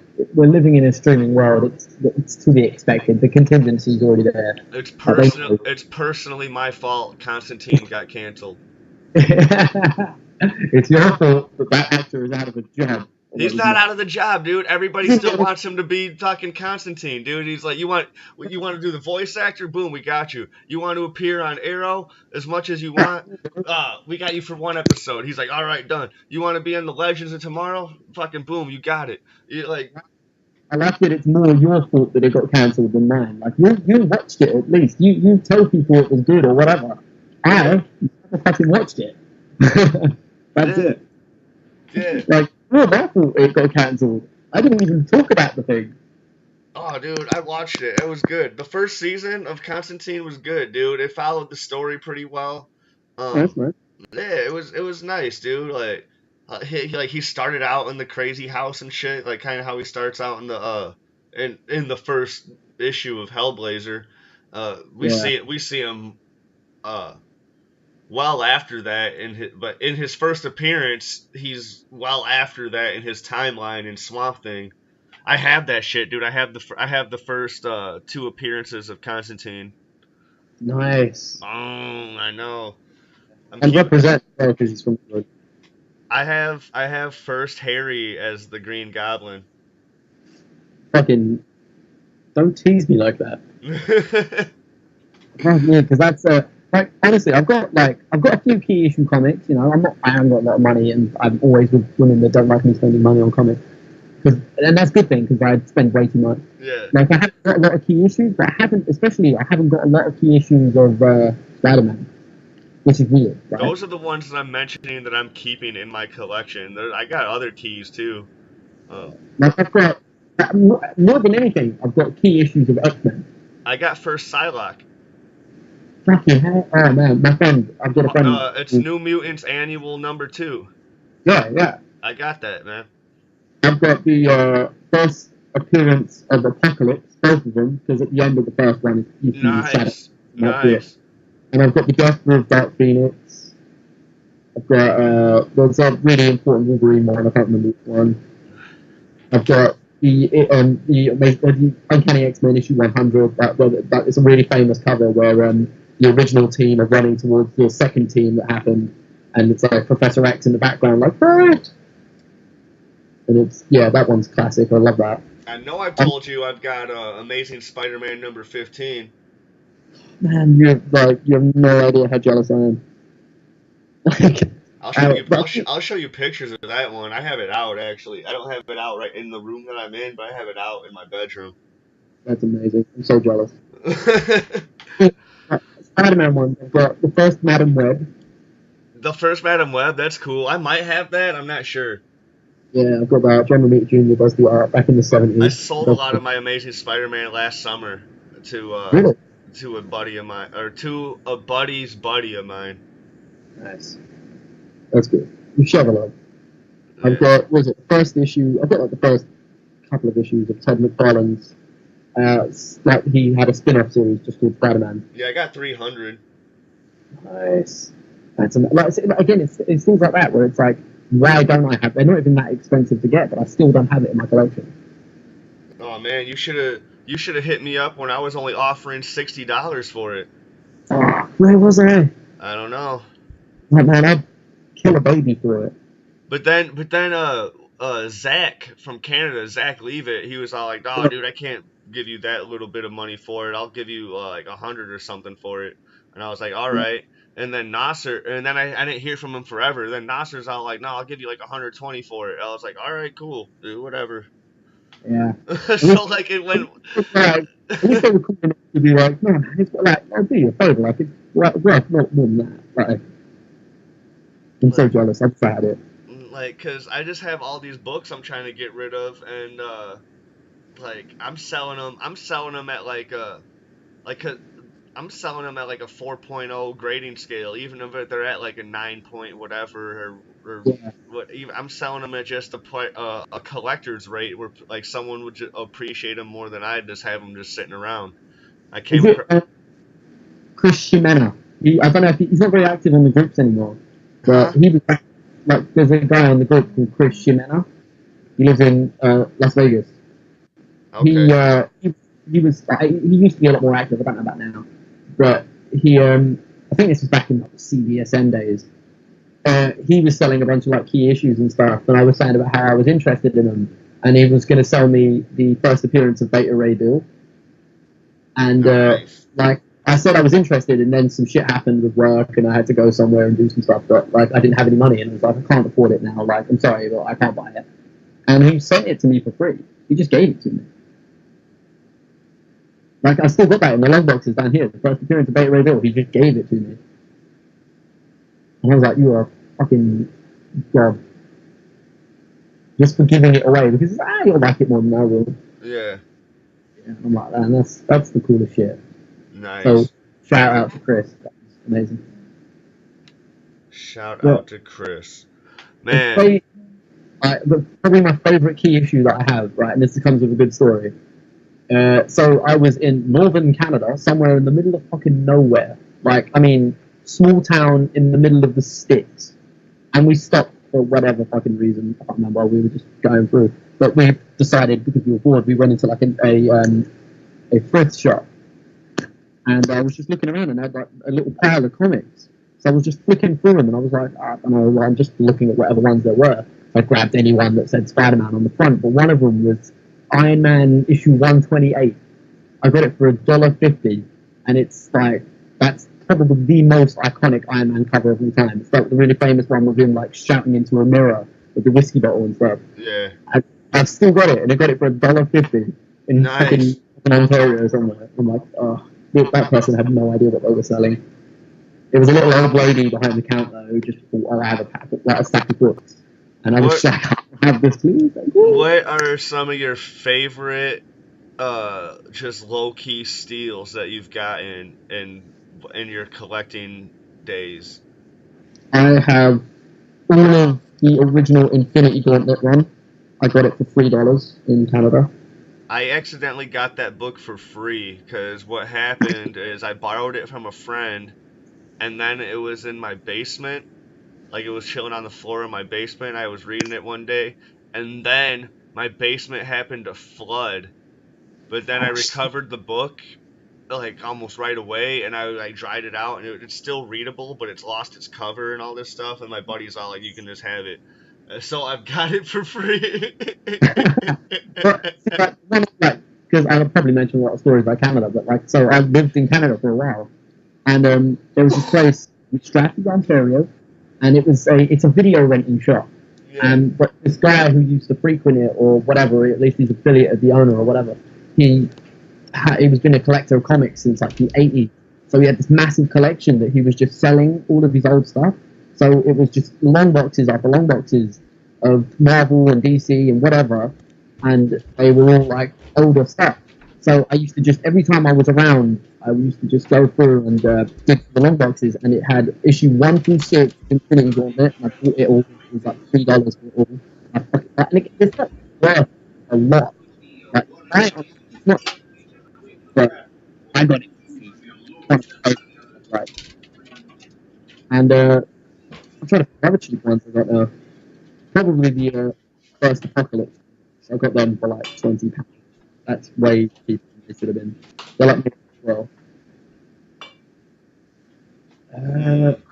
Yeah. So did you ever read Spider-Man Blue? Spider-Man what? Blue. No. It was a 6-issue miniseries about but it was done by Tim Sale and Jeff Loeb, and it's like a 6-issue miniseries that's like, it starts off on Valentine's Day and Peter Parker's goes to Brooklyn Bridge to put a rose down, and he says about how he always gives a rose to Gwen since she died on Valentine's Day. And so he goes back home and he's helping someone move his moving house or whatever, and he finds one of Uncle Ben's old tape recorders. So every issue is just him recounting the story of when he first met Gwen Stacy and how he fell in love with her. Okay. Yeah, and it's just a 6-issue miniseries that's one of the most beautiful fucking books I've ever read. And it's not expensive or anything like that. It's not like a key issue or whatever, but it's like one of my favourites personally. So that's another one I'm like really proud I found every issue of that. Okay, dude, I've seen stuff of this. The art looks really cool. Really, it's 60s and painterly. It's got that nice. Oh man, it's got a really sweet style to it. Yeah, like read it because you're a Spider-Man fan. Like read that. If you want to read like a 6-issue Spider-Man story, read that because it will make you cry. It is so heartbreakingly beautiful. So one of the funniest things that Spider-Man has done recently is in one of the. It's in the end of one of the issues of Spectacular Spider-Man where they did that whole Batman parody where they had Black Cat proposing to Spider-Man. Oh, that's amazing. Did you see that? No, I haven't. Again, I've been collecting it, Spectacular Spider-Man, but I'm like 10 issues behind because I'm a dickhead. Dude. Yeah, you need to get off your fucking British ass and you need to fucking read some of that fucking. I read like the first story after the first like 4 or 5 issues or something, but it was killing me. Like the thing that blew my mind about it is that they bring back, is Teresa or is it Laura Parker? I don't remember which. It's Teresa Parker. Yeah. And it's and then like they do a whole thing where like she's like, I'm not like she, but then you find out that she is legitimately his sister. Nice. Because they go back in time. They go back in time. They use Dr. Doom's time machine. They go back in time to an alternate dimension, so they don't go back in time their own dimension, so they can fuck up the timeline. They go back in time to an alternate dimension that's similar enough to theirs, where the same shit that's gonna happen. Because Dr. Doom's just he's that G. He's like OG with a fucking time machine. Yeah. So Spider-Man ends up kicking it with his past self, and like they go and like dude, they cause all sorts of fucked up shit to happen. Where Yeah. they end up just like beating the shit out of villains before they're even the villains or whatever. Like, they, Just Mysterio being like, what yeah, are they dude, he's like, dude, I'm gonna make your life so much easier, and he does end up being the exact opposite, you know, because this is how things work in Spider-Man's life. Yeah, that's And like, did but you ever read? anyways, Teresa goes and finds Nick Fury, and like she's able to like tell him all this fucking like low key fucking agent shit or whatever to fucking prove herself that she's from the future and all this stuff. So like he takes her somewhere where she can access files of like who she really is, and it turns out that she really is Peter's sister. That's insane. Yeah. Did you ever read the story where she first showed up? No, I never read the story, but I was reading a lot of the in the first couple issues. They had all that Q&A and stuff, and I Yeah. was reading a lot of that, and they referenced it a lot enough where I had just an idea of who she was before, you know. So what it was is it was like it was just a like out of nowhere graphic novel. It wasn't a part of Amazing Spider-Man or anything. It was just sold as a graphic novel. It was never any issues or anything like that. Yeah. It was just it was its own little side story. Yeah, family business. Mark Waid drew it. Mark Waid wrote it, and What was it Gabriel. called again? Spider-Man Family Business. Family Business. That's right. Yeah. The art, Gabriel Del Otto, right? The art is some of the fucking sexiest shit you have ever seen. It's like page by page, some of the most beautiful work ever on a Spider-Man I'm book. pulling it up right now. But I remember seeing that in a shop. I had no idea it was even coming out, and I bought it. I've got the hardback of it just sitting right behind me. Oh wow. Yeah, fucking right. Gabriel Oh, wow. to remember. It's kind of got this Alex Ross vibe, but a lot more like darker. Yeah, dude. Did you ever read Venom vs. Carnage? Yeah, Where Toxin was born? Yeah, got that. That had some really fantastic art in it as well. The master that is, why have I forgot his name? Because he's one of my favorites. Fuck me, who the fuck was that again? Dude, like this has like two different styles of art in it. Yeah, right?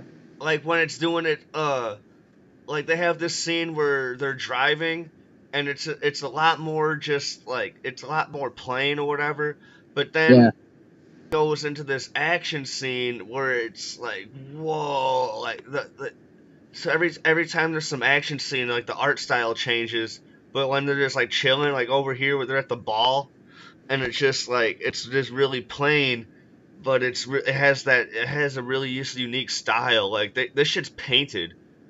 Yeah, he fucking paints. Like it's not even like, and that's what he does. It's not like digital or like or whatever. It's like straight up painted, and it's so many of like my back like because he's done a lot of covers for Amazing Spider-Man back in the day and stuff, and he does a lot of variants from Steel and like Gabriel Del Otto, hands down one of the best comic book artists ever. Easily, and I refute anyone who disagrees. But the artist you were saying about who worked on Venom vs. Carnage was it looks like he did some art for Red Goblin. Yeah, he did a variant for it. Oh yeah. Yeah. He's Gabriel Del Otto. 100% recommend it. But he's the one who did the original Teresa book with Mark Waid. Clayton Crane was the guy you were thinking of who did Venom vs. Carnage. He's another fucking amazing one. He draws symbiotes the best. Carnage especially. Clayton Crane kills it on Carnage. Dude, I'm gonna pull some of that shit up because I don't know. Yeah. I don't know if a lot of people have read that, but oh my goodness, that. Yeah. Like Clayton Crane usually does. He's almost commissioned to do a lot of Carnage books. But he did Superior Carnage as well. The covers for that were fucking phenomenal. He did all of the work for Venom vs. Carnage. Those covers. Yeah, right. Oh man. Here's the one. Toxin's being born right here, issue number 4. Yeah. Oh my god. Check out the covers for Superior Carnage. Like while Superior Spider-Man was happening, there was like a spin-off book called Superior Carnage, and it was like someone else. Yeah. And Like this I fucking want to pull up this sick piece of artwork right here for Venom vs. Carnage right here. Hopefully it pops up as a thumbnail option. on my screen. What are you saying, Superior Carnage? Yeah, Superior Carnage. Yeah, he did the covers for Alright. Oh, come on, why you want to run slow now? that. Superior Carnage, that's the first option as soon as I popped in Superior. Oh, shit. Yeah, right? There's that really cool one of him like scaling the side of the building. There's a really cool one of him like he's in like some sort of electro chamber thingy that's electrocuting. The Spider-Man in here has a really dope costume. That's Superior Spider-Man. That's okay. That's the Doc Ock Spider-Man. Yes, it is. I really like how he's still like Spider-Man kind of, and he has his own like little octopus spider suit now. Yeah, he's getting his own solo series soon. Nice. Yeah, I think it's a mini-series, I'm not too sure, but I'm excited for that. Yeah, dude, there's this shot of Carnage right here. He's scaling something, dude. You just got him. You get his face shot, and he's crawling. You don't. That's cover to issue 1. Oh, dude, that's sexy. Yeah, Clayton Crane, man. Don't fuck around with Clayton Crane. That is really sexy. Yeah. You got Agent Venom in there. Yeah, Agent Venom. That was towards the end there. Did you ever read that? No. Another one I would 100% recommend. Did you read Venomized? I read which one? I read Venomverse. I didn't read the second arc of it yet. Okay, I didn't read Venomverse, but yeah, Venomized is the second part of Venomverse. Right? You got these aliens that have taken over the symbiote planet. Oh shit! And the Venomverse one is about the poisons and like their origin and stuff. Yeah, so they crash landed on Earth. They've actually already invaded multiple Earths, and put symbiotes on these people, and then what these aliens do after a symbiote has corrupted a person or taken over the person, they end up putting their alien essence on top of that. That's it. That's the poisons. Yeah. Yeah. So because the end of Venomverse is like, so they're fucking up a bunch of like different superheroes throughout that story, but then the end is like a Doctor Doom poison going over to a Thanos one, and it being like, fucking, I'm gonna bring this shit down. Yeah, okay, yeah, because Thanos is one of the big bads in this. The Venomized Thanos. Yeah, because that's where it left on Venomverse, as if like, oh, it's gonna come back, but this time with Thanos, and you're like, holy shit. Cool. So I gotta go pick up Venomverse because this is right after, dude. It's a 5-issue run right after, and then they also leave on a cliffhanger. Like this should still go. Oh, so there's more to come as well. Fucking yes. And no, I'm gonna read Venomized soon. Venomized was cool. It came out every single week too. It was nuts. Yeah, same with Venomverse. Yeah, it's the same. Yeah, so it was really nuts, and oh my god, dude. Oh, we got our fucking heroes. And a lot of them get caught up by venoms or by symbiotes and shit. So a lot of our people are venomized, but they're not hit with the poisons or the poison and shit yet. You know, like, and that slowly happens. Like Thor gets hit, it's still Jane Foster Thor. She gets hit. So we like, dude, like, I don't know, it's so fucking crazy. I'm gonna do a review on it soon. There's this whole verse thing that came with like Spider-Verse and now Spider-Geddon and Venomverse and Venomized and stuff. Like one of like the cool things that came out of Spider-Man in the last few years. Like I love the idea of just a bunch of it's just like so fun, and it's just so crazy. Like all this shit's going on, and you have all the characters and like.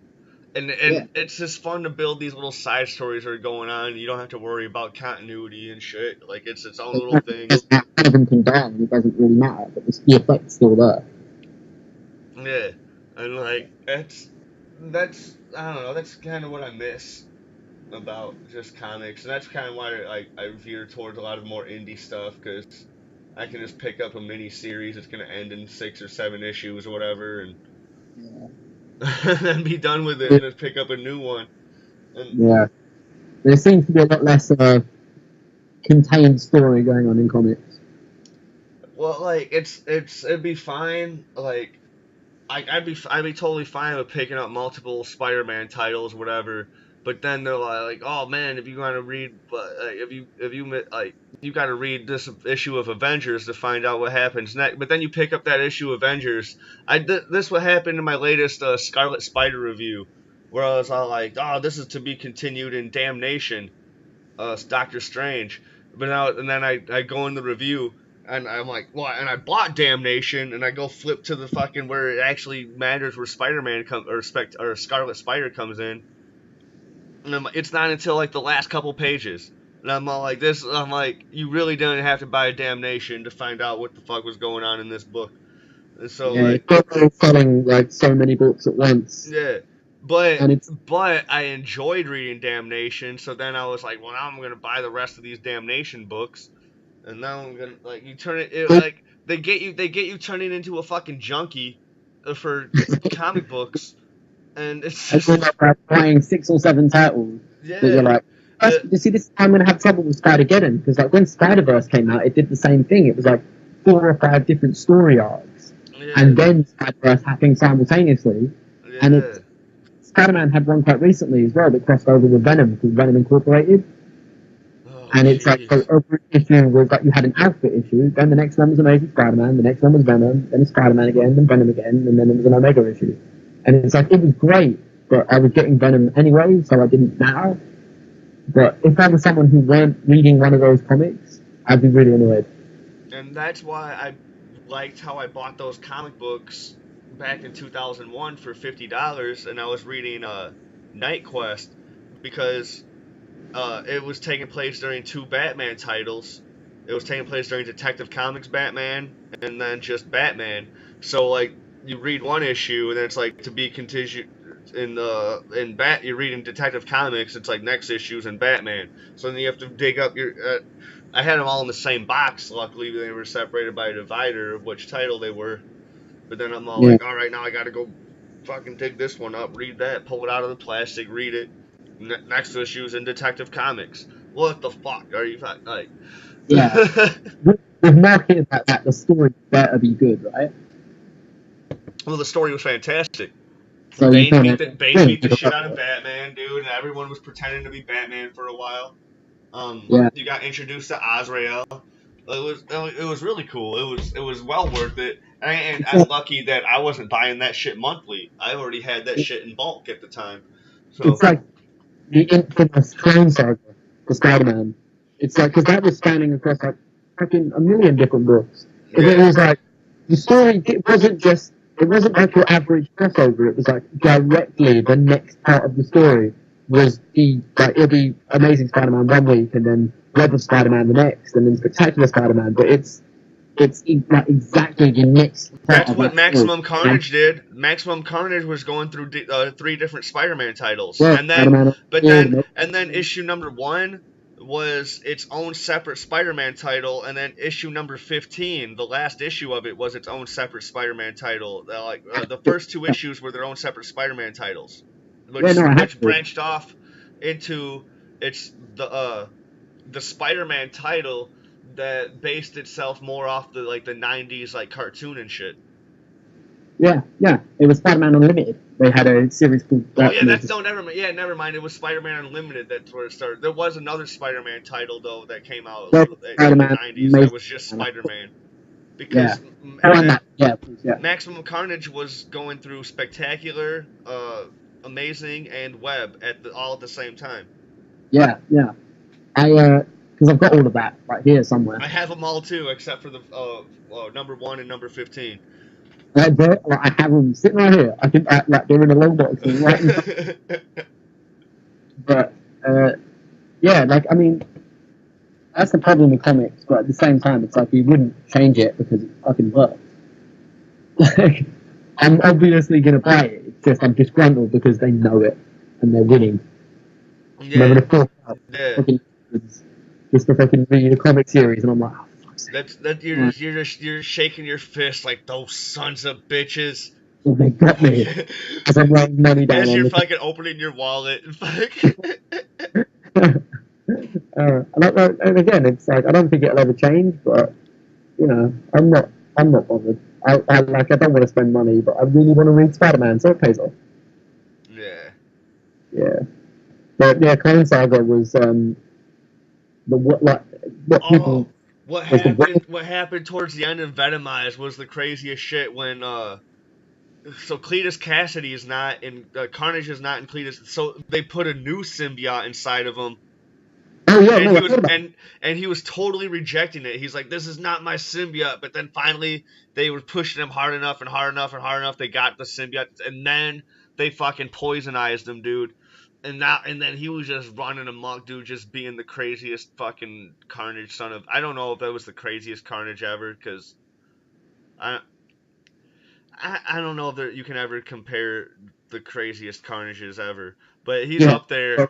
He becomes up there in one of the craziest Carnages ever. It's just a short little bit when he's in there just killing and kicking ass and refusing to take orders and just like, oh man, he's being that dude. Man, I love Carnage. When I was a kid, he used to be my favorite. He was my favorite part about Spider-Man. Oh yeah, absolutely. Not so much anymore, but I remember having this action figure. Yeah. You like squeeze his legs and he would fucking chop a hand or whatever, but you can remove his hands and you can remove his hands and attach different symbiote hands. Like one of them was like a sword, one of them was like an axe. Yeah, no, dude, I have the same one. Yeah, dude, that shit was so cool. It was so cool.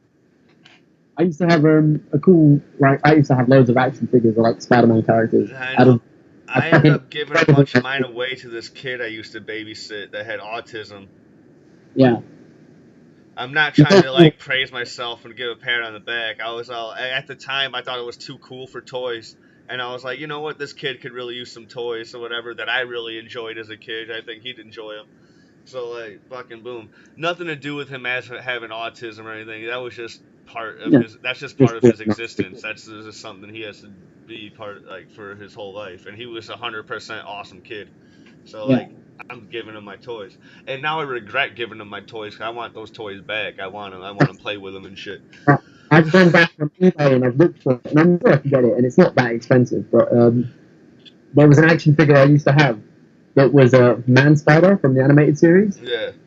Yeah, and it was like halfway transformed, like part of its face was still like Peter Parker's face, and it had this cool, like it was the coolest thing ever. But I remember getting that toy when I was a kid, and I was in love.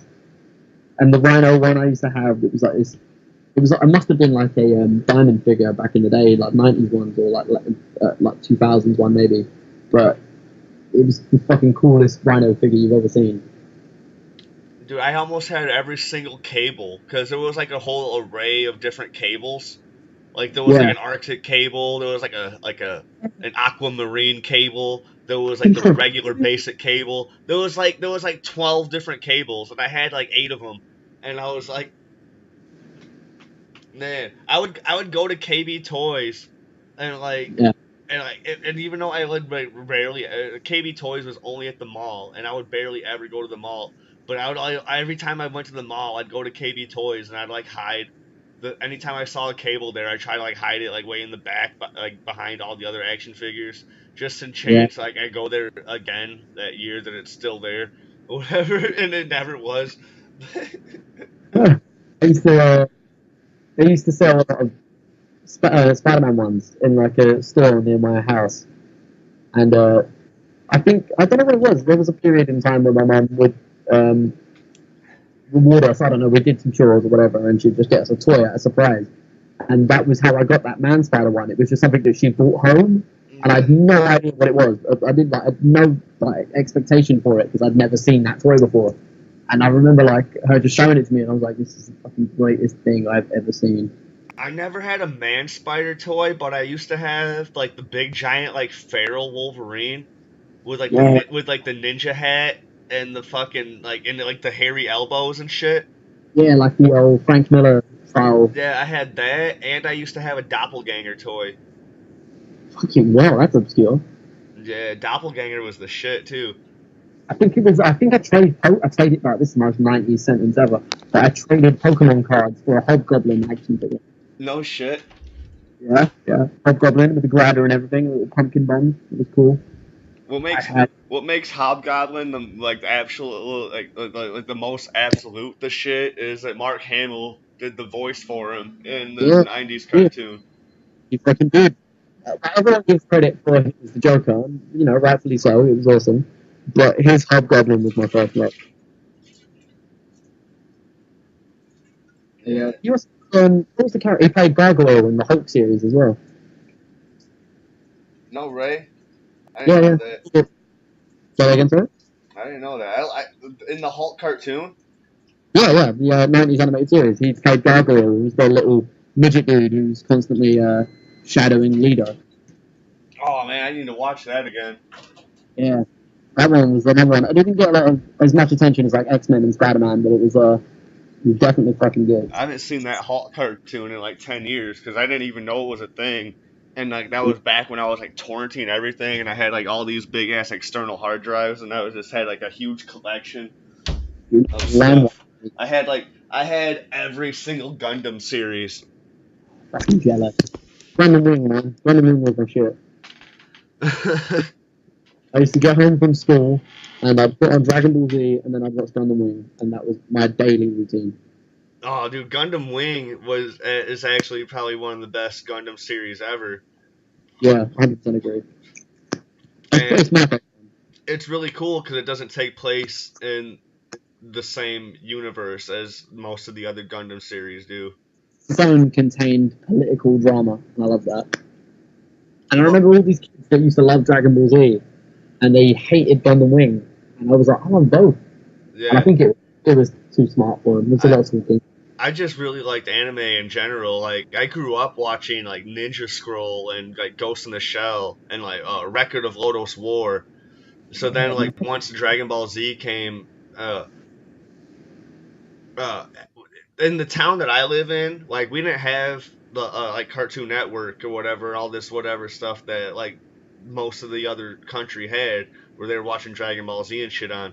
Like, I used to watch Dragon Ball Z early in the morning, like back in 1993, early in the morning, on before Fox Kids would come on Saturday mornings.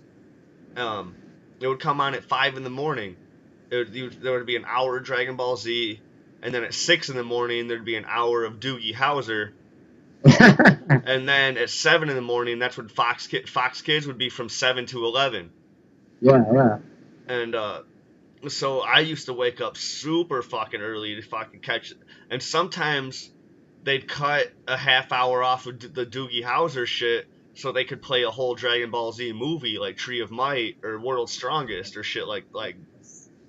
So like. And it used to be on Cartoon Network as far as I remember, but I didn't watch it until years after it came out. Yeah, see, and then it wasn't until. It was about 99 when I started watching it. Yeah, it wasn't until I was in 7th and 8th grade that I was watching it when it came on Toonami and all that, whatever. I think that's when the bulk of people here started watching it, because it was released a lot earlier in Japan and stuff, right? Yeah, I don't know what any of your networks are. All we know out here is BBC. Well, BBC, we get a lot of ads, like we used to get Fox Kids, and we used to get Nickelodeon and the Disney Channel and Cartoon Network and stuff. Yeah. We've got like BBC here, ITV, Channel 4, 5, whatever. Those are like the British paid ones. So. Yeah. But no, yeah, because I've got a lot of older brothers. I don't know if you knew that. Like, I'm one of 10 kids. And so my oldest brother, he always was obsessed with anime. So, I mean, I was a young kid. I was like 5, Your 4 older years brother's probably my age. He's 41 in December. Oh, never mind. He's 10 years older than me. Yeah. He's my cousin's age. Yeah. Like, see, that's just my oldest brother. I'm like the third youngest. Okay. Yeah. And so he, like, when I was like 4 or 5, because he was, however many years older, he was watching anime that was way too mature, but he didn't censor it. It was just on, and he was like, fuck off, I don't care if you're a kid. And I was watching stuff like, did you ever see Genocyber? The what? The Genocyber. No, I never saw Genocyber. It's the most fucked up, like, violent and graphic anime you've ever seen. And I was watching that from, like, young. And the Guyver, I used to watch Fist of the North Star, Crying Freeman. So I was like raised on a lot of like late 80s, 70s even, like anime. Yeah, see, you were like me, dude. You were watching shit that you shouldn't have been watching when you were watching it. Like Apple. I was watching motherfucking Appleseed and Yes. fucking Jack Black. Yeah. Forgot about Ion Flux and, you know, fucking, oh man, what other ones were there? Like, did you ever see, oh man, I couldn't even remember its name if I tried. But yeah, like Appleseed, Evangelion, used to watch that a lot. I didn't see Evangelion until high school. Yeah, it was one of the ones that it like, had a resurgence. A lot of people came out and started loving it again. Yeah, because Yeah. I met a buddy. He lived in my neighborhood, but I didn't know him until we went to the same high school. I actually met him in the summer after 8th grade. Yeah.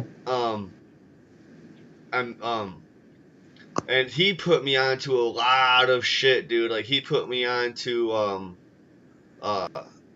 Flame of Recca. He put me onto Berserk. He put me onto. So wait, just pausing you there quickly. You've watched the anime of Berserk. Have you read Berserk? I've never read Berserk. No. Berserk is hands down the greatest anime ever made. I don't give a fuck what anybody says. Could give less than a shit about anyone's opinion. Berserk is the best, one of the best books I've ever read. One of the best fiction things I've ever read. Yeah. I love Berserk. Well, like Berserk is just some of my favorite shit in general. Because as a kid, I was really fascinated with medieval culture and knights and fighting dragons and all that shit. And then years later, I found out about samurai, and I was like, man, I think samurai might be cooler than knights. But I don't know, man. Like I don't like. I'm more familiar with knights and their lore and shit. And that was one of the most appealing things about gargoyles. Gargoyles put in all sorts of fucking just medieval lore into their shit and added a lot of Shakespeare and all this other shit into their lore. And it was like one of the most. It took a lot of inspiration from that medieval sort of Europe, I think, Gargoyles. Gargoyles is one of the greatest ever kids shows of all time. Top 3 easily, fucking like. So many people take it down to like a generational thing. When I tell people Gargoyles is better than Batman the animated series, dude, they always want to shoot my head off. Honestly, I feel like at least people I know, would agree. I feel like a lot of people would be like, yeah, I could see that. I could see that. Like that. Like Gargoyles, I used to watch that every Saturday. And it's weird. Like I don't think it's just because of how old I am or the cartoons I was raised watching. I don't think it's just an age range thing. But I think the cartoons I had when I was a kid were better than they've ever been. Oh yeah, absolutely. Have you seen the new Spider-Man cartoon? Which one? The Ultimate Spider-Man or the? No, Ultimate Spider-Man was awesome. The new I don't like Ultimate Spider-Man. That was okay. The new one that they have out now. It's about. I think it's on its 2nd season. Yeah, I haven't watched any of it yet. Dude, don't. No. Don't watch it. No. Okay. All right. I mean, if you do watch it and then you end up proving me wrong that it's good, like if you like end up telling me like, no, this is actually good. They're fucking doing some shit that you don't know about because I'm a bigger Spider-Man fan, and and then I'm like, all right, dude, maybe I'll give it a shot. But I'm telling you, like, because I actually loved Ultimate Spider-Man.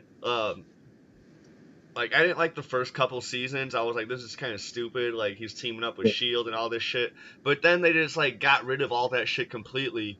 But he's still with Shield, but he's teaming up. He's training a whole different team of Spider-Man instead of fucking. Yeah, I know they like their own Spider-Verse and things like that. And they do all this shit, and they fucking make references to like almost everything fucking Spider-Man. They do a fucking episode in the 1960s animation.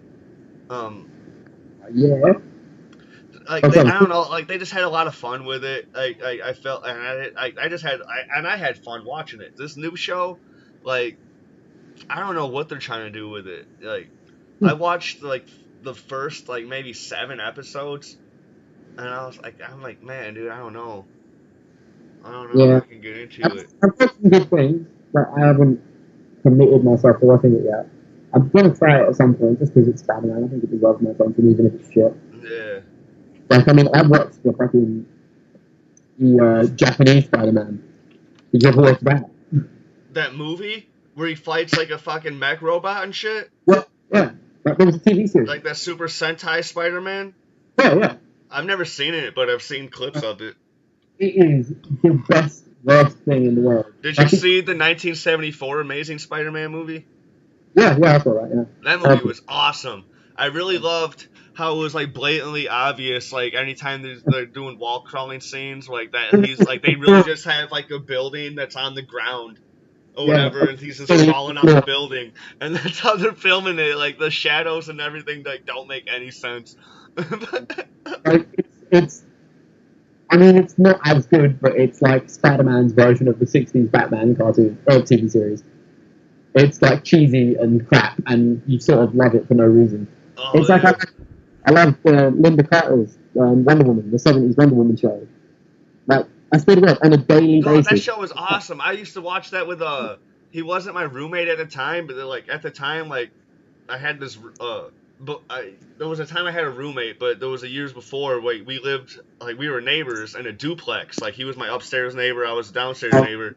I'd always go upstairs to his house, whatever, before we'd go and play trivia at the bar down the street.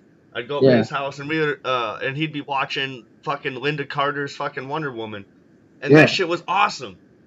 Like on a daily basis, almost, I'm sure, like almost every day, I will still sing the theme song. Like just out of nowhere, I'm walking through my flat or something, going to get a drink. I'm sitting there like, in her satin tights, fighting for your rights, and you're the crap. Every day. I fucking love that shit. That's funny. It's cheesy and it's awful, but it's brilliant. That's funny as fuck, man. Oh my goodness. You have a terrible voice. Thank you, I know. And I'm proud of it, and that's the worst part is I'm not stop singing. Like, I know it's shit, but I'm fine. Do you still have really long hair? Oh, my hair is fucking ridiculous. I've not cut it. You need to play a fucking British version of Alright, here's the thing. Alright, you're gonna play a British version of Jay from Jay and Silent Bob, and I'm gonna be Alex Jones. And we're gonna come up with a quick fucking scenario real quick. What the fuck you doing over here at outside this convenience store, man? Why don't you get a job there, buddy? I'm doing anything in English accent. So I would just say Snoogans. I don't know what Snoogans means. Is that some sort of globalist term for trying to get up in my ass? Right, I'm the clip master. When it comes to the clip, it's just what I do. They would never let anyone like you step foot inside of NASA. Just like I would never let anyone that's like you up inside of my ass. Ass off. Go and drink some contaminated water. Turn yourself gay like they did the frogs. I'm not gay. I've got a hetero life mate. It's different.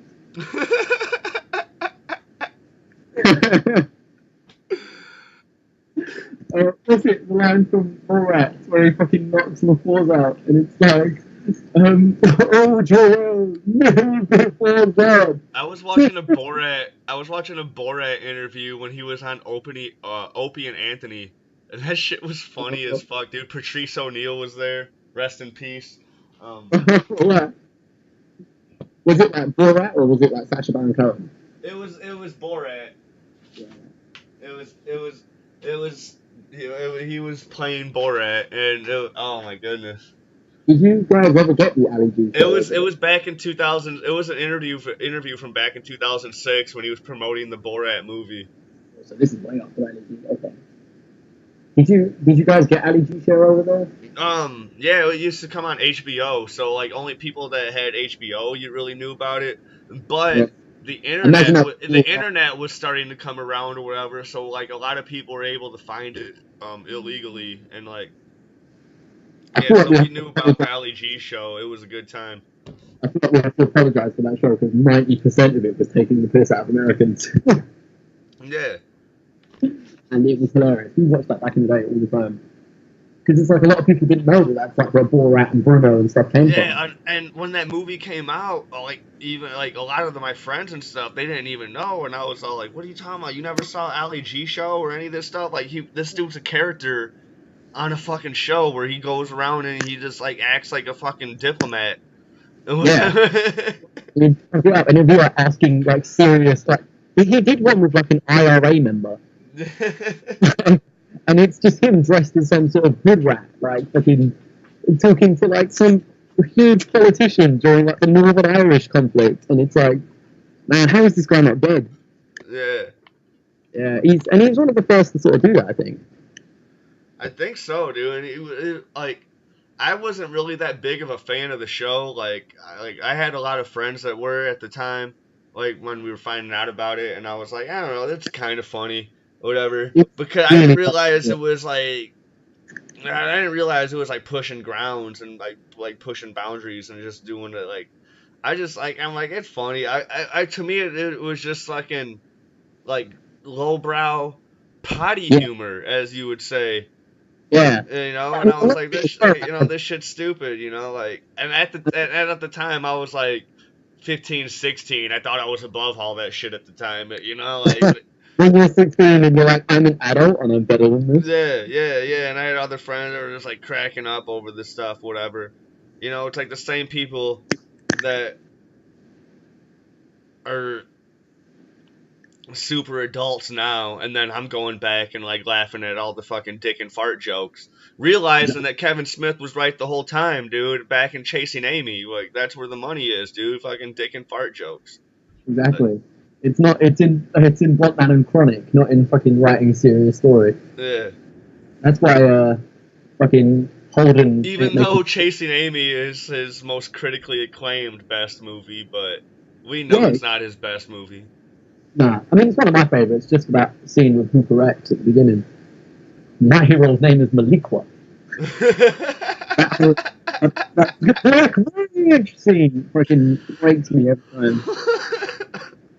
It's like when I watched that movie when it was brand new, like when I was a kid, I was like, I don't really like this movie. But then when I watched it, like I didn't watch it till years later, until I was like 21, and I was like, dude, this movie is awesome. Why didn't I not like this as a kid? Like I loved, I saw Clerks. I didn't see Clerks when it was brand new, and I didn't see Mallrats when it was brand new. But I saw all the rest of his movies when they were brand new, dude. Like every single one of them, dude. If it came to theaters, in my town, we were seeing it, or we waited till it came out on video. So I saw all of them when they were brand new. I didn't, man. I'd seen Jay and Silent Bob when that came out, but I didn't see it in theaters. I was too young. Oh my goodness. And I remember when Clerks 2 came out. But my brothers, they always went on about like Clerks and Mallrats and Chasing Amy and stuff, and I was like, yeah, I'll get around to watching those eventually. It wasn't until I was like, I don't know, 20, that I started watching them, and fucking like it was like because that was when like, I must have had like some sort of break where I was just constantly listening, watching Kevin Smith stuff, and I'm like the biggest Kevin Smith fan in the world now.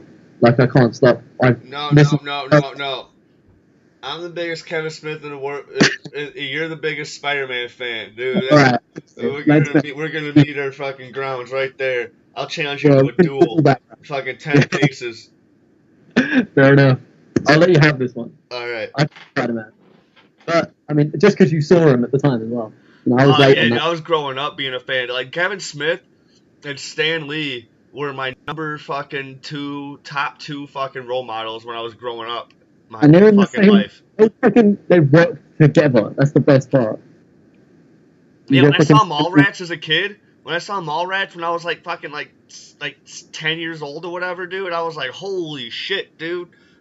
Like, yeah. Stan Lee is here and he's talking to Jason Lee, and it's amazing. That was fucking I think Mallrats is my favorite.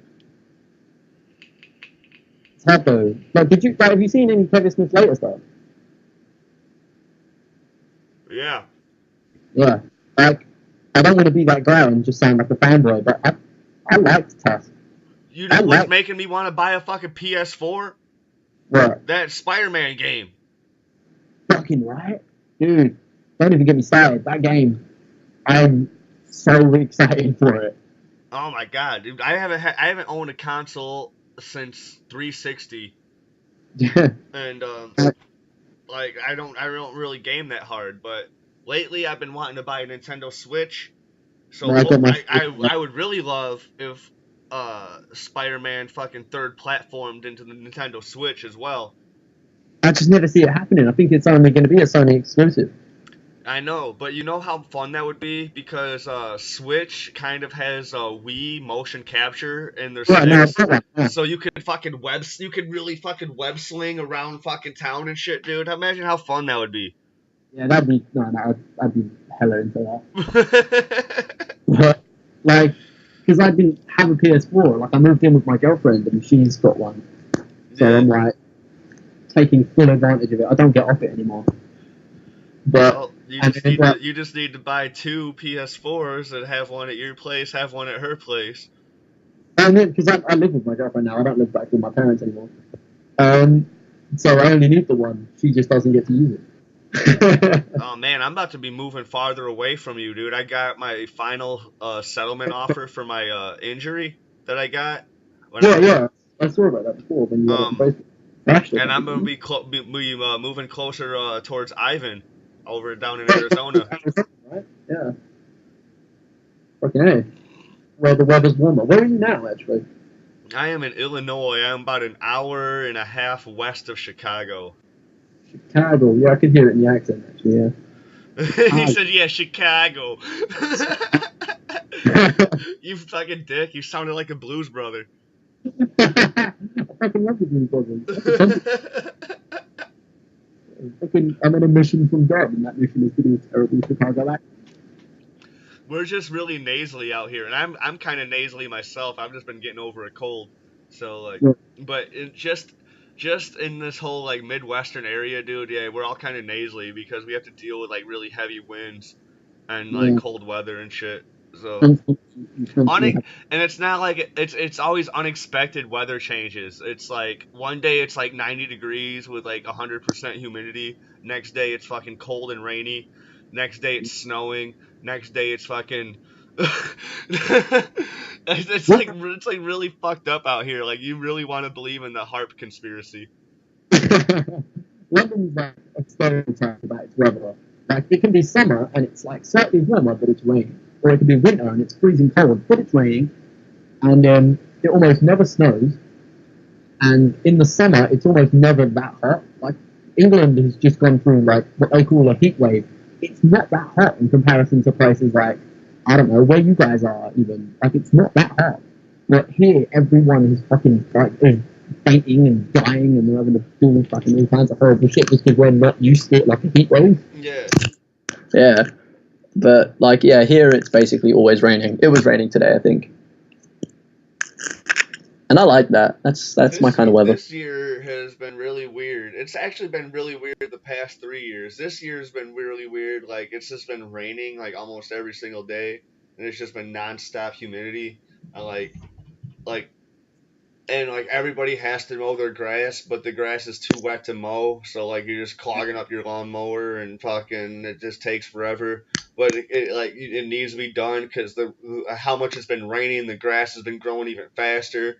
But you can't do it because it's too wet. And That's amazing. Like no one mows their grass out here. I don't think I've ever seen someone just mowing the grass. oh my god, like It doesn't really exist. Like we haven't got like front yards or like yards like you guys do. It's not the same here. Like everything is so like built up in like London, for example. Like you can't. There's not really any space for it. it just depends on where you live. Like where I live, dude, we all have huge giant yards and like I don't like. If you live in the city, yeah, like, you can't do anything. There's no space for anything. Like I don't even get why people have dogs when they live in Chicago. Like Yeah. I would only have a dog if I had a big yard, and I have a big yard, so I have a dog. See, I live in London, but I don't live in like the city of London. Like I think it was NASA or his cousin or something fucking years ago was talking to me about like coming to London one day, and it was like, oh, so what's like downtown London like? And I'm like, are you fucking kidding me? Downtown London? It's not like a city like that. It's the 13th largest city in the world, I think. and it's like which downtown? Every town's got a downtown, and it's like I mean I live in like one of the like it's just a town. It's like a suburb, I guess you guys would call it, but not really. Yeah. But even there, it's not big enough to have like a yard. We don't have like blocks housing, right? Just it's not all gridded off like squares and stuff like it is out there. Have you been to London? I have not left the country. Oh, okay. So yeah, I guess you didn't know, but here it's like you guys now have one lane of road the size of both of our lanes of road. There are towns in London you're surprised that people get cars down. It's ridiculous. It's so old. The way it's built is so like you can tell parts of this city are like thousands of years old. If I was to visit anyways, dude, I won't even want to be like in any of like the crowded fucking. I want to be like more in seclusion and find like more of the low key spots and like all that. Like kick it with like with you and with Craig and stuff, and just do some like everyday just Londoner shit. You know, like Yeah. just live life as a fucking Londoner for like a week or like like a couple weeks or whatever. You know, like that's what I'd want to do. Like, cause London's like a really congested city and stuff, but Yeah. it's like there's ways out and there's time to go and there's places to be, and it's like it's not that too bad. It's like going through Oxford Street or something like that, and it's like thousands of people there. Like if I was to spend like a week, fucking 7 days out there, like I'd probably want to spend 2, maybe like out in like the big city doing all the big city shit. And then like the rest just trying to just fucking relax and just do fucking average fucking person shit, you know? I get ya. Yeah, I get ya. The only thing I would say, like fucking tourist grad I am, where it's like, yeah, 2 days ain't enough. It's so much. Like I go through London, all like the city. Like I go through there. Like I was there.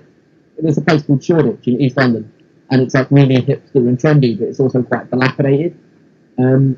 So it's kind of like it's kind of like the projects, but also where all the hipster shit is. I go to Chicago for a weekend, and I'm like, after the first day, I'm like, all right, dude, I'm kind of done with this. I'm such a city slipper. I really am. Like I really prefer being in the grit of all the cunts and stuff. No, I want to go to like shithole dive bars. I Yeah. want to hear fucking stories from fucking crazy drunk people. I want to hear I just want to fucking just live life as a fucking Come stay Londoner on for my a week. sofa. Come stay on my sofa. I'll show you.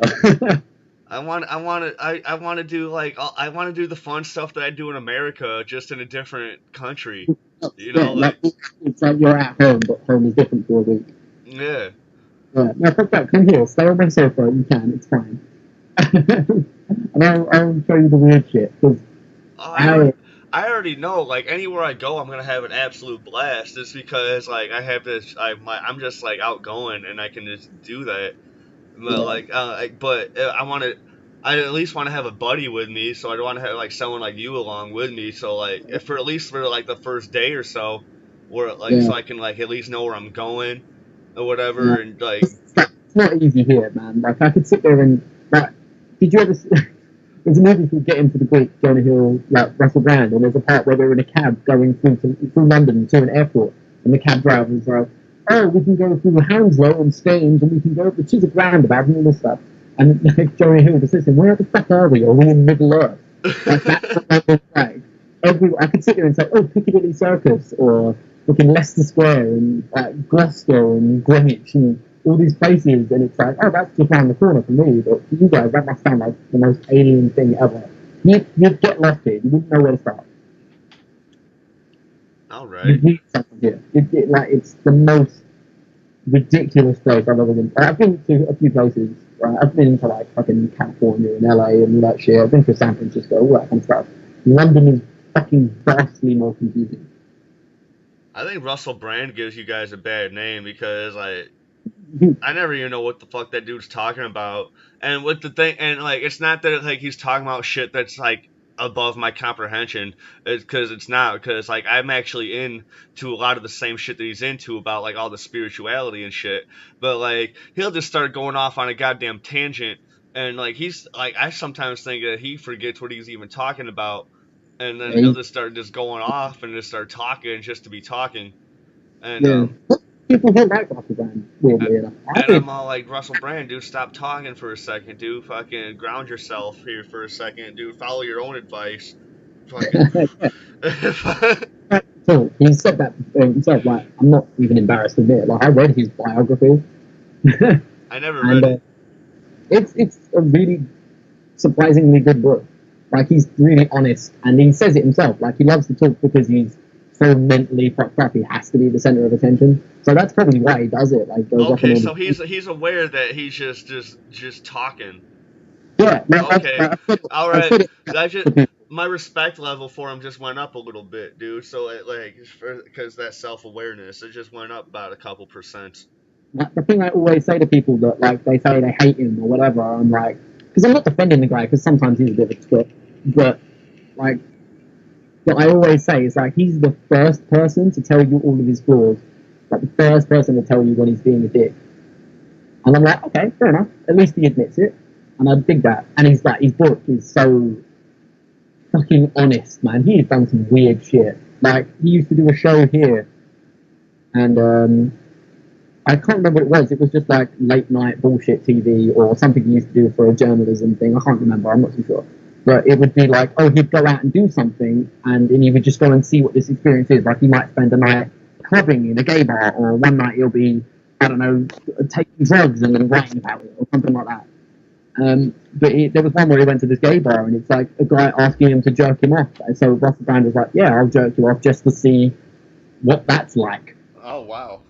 Yeah, it's like I've never done that at a gay bar, but I have whipped my dick out at a gay bar, but I've never fucking. I've got a great story about a gay bar. Like I got turned down from a gay bar once, like getting in once because they said I didn't look gay enough. What? That was weird. I know.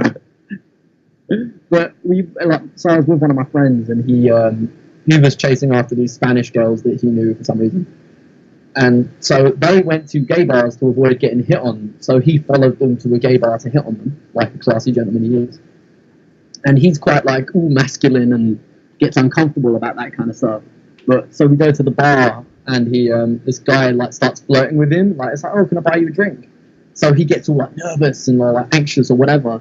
So to like get the guy to go away, he sort of puts his arm around me and says, oh no, I'm here with my boyfriend. And then he looks at the guy who doesn't seem convinced because he's like the most utter way of putting his arm around someone. Yeah. So like to convince him, he like pecks me on the cheek. Well, see, he's my boyfriend, and the guy just like no, and walks away. But I remember looking at him and being like, none of that was convincing, and like you could have just said no. Oh man, so let me tell you this funny story. This is a story about what happened in my life. Yeah. It was not at the gay bar, but it was at a bar that's really close to like our town's most popular gay bar. So I was tripping on acid at this bar. I'm having a good time. I let one of the bartenders know that I was actually kind of good friends with at the time. I was like, hey, I'm kind of tripping on acid tonight, so if I act kind of weird, just let me know so I can just fucking ground myself and just like whatever. She's like, all right, cool, dude, I got you. And I'm like, all right. So like at the bar, and this is a bar I used to like. I would attend to all the time, dude. Like I knew all the regulars. I knew like most of the people that would be there on like the party nights, because I wasn't there all the time on their party night. Their party nights were Thursday through Saturday, and this was probably like I think this was like a Friday night. I don't remember. It wasn't a Thursday night because I hated Thursday nights. They were super packed. So I was on there on one of their party nights, and I'm just fucking chilling. I'm fucking drinking, whatever. I'm on acid, having a good time. And I've noticed a lot of freaking people I've never seen there before. Like, I started getting nervous, but not too crazy nervous. I saw like a lot of like Arab dudes I've never noticed before. And I was all like, whatever, dude. I don't want to be that guy. Like, but I was thinking some crazy shit. Cause then I started like just scoping around every time, and like what could have been a dude that was just like fidgeting with his hand or whatever looked to me like he was doing hand signals from across the room to somebody else or whatever that could see him or whatever. And and what also was kind of crazy was there happened to be a lot of gay people there that night. And And then like one of my buddies shows up there, and he's fucking wild now, having a good time. He's like, "Yeah, dude, we just left the office." That's the name of the gay bar that's like right around the corner from there. He's like, "Yeah, we just left the office, dude. This shit is crazy." He was like fucking tripping out on ecstasy at the time. So like, I even pulled him aside. And I was like, "Dude, there's a lot of crazy shit going on tonight. So if anything goes down, just fucking run really fast, whatever."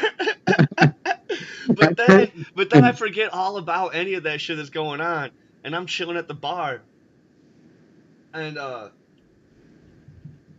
see this dude. He's kind of next to me at the bar. He's waving across from the away to his other bar, across the bar to this other buddy of his, and I was like, Yeah. "So is that your boyfriend over there?" And he's like, "What?" I was like, "Is that your boyfriend over there?" He's like, "What, you think I'm gay, motherfucker?" I was all like, "I don't know, like, possibly there's a lot of gay people that are here tonight, dude, and, like, I don't know." And, he's like, "Man, fuck you, motherfucker, man, you think I'm gay? You think..." But then, all of a sudden, all these gay people came fucking surrounding me, or whatever, and started having my back, and they just started shoving this dude aside and, like, blowing him kisses and shit. And, like, oh my god, it was the craziest thing. And then they, like, one of them blew a kiss at me. He's like, "Don't worry, honey, we got your back." I was all like, "Damn, dude, like, I didn't even do anything. I just, like, assumed the dude might have been gay, because there's a lot of gay..." And it just so happened there was a lot of gay people, like, 20 motherfucking gay people, like, surrounded me, like, had my back. And they're like, yeah, dude, we'll get this dude out of here. And then, like, the owner of the bar, like, knows me really well, and he's all like, "Yeah, dude, like, we'll get that guy out of here, dude. You're fine. Like, whatever's going on." Like, That's amazing. I love that they came to your rescue. yeah, dude. So, like, I don't know why in my head I'm imagining like RuPaul Drag Race style, like all in drag, being like, "We're here to stop you." Like, I'd love that. have you ever been to a drag show? No, I've been wanting to go to one. There's a convention here, I think soon, but no, me and my girlfriend were saying about going. Oh man, they're fun. Yeah, they look fun. I my friend Lisa texted me one day. She's all like, "Hey, meet me at the fucking office." And I was like, "All right." So I get there. They're charging like $2 cover charge. I was like, "What the fuck?" I pay the $2. They never charge a cover charge for anything. So I was like, whatever. Like, so I pay the $2. And I'm looking around. I'm, "Where are you?" She's like, "Oh, you gotta meet me upstairs." I'm like, "Oh, upstairs? That means there's an event. There's some sort of event going on." You go upstairs. There's a freaking drag show. I was like, "Oh man, what the fuck?" That's amazing. I'd love that.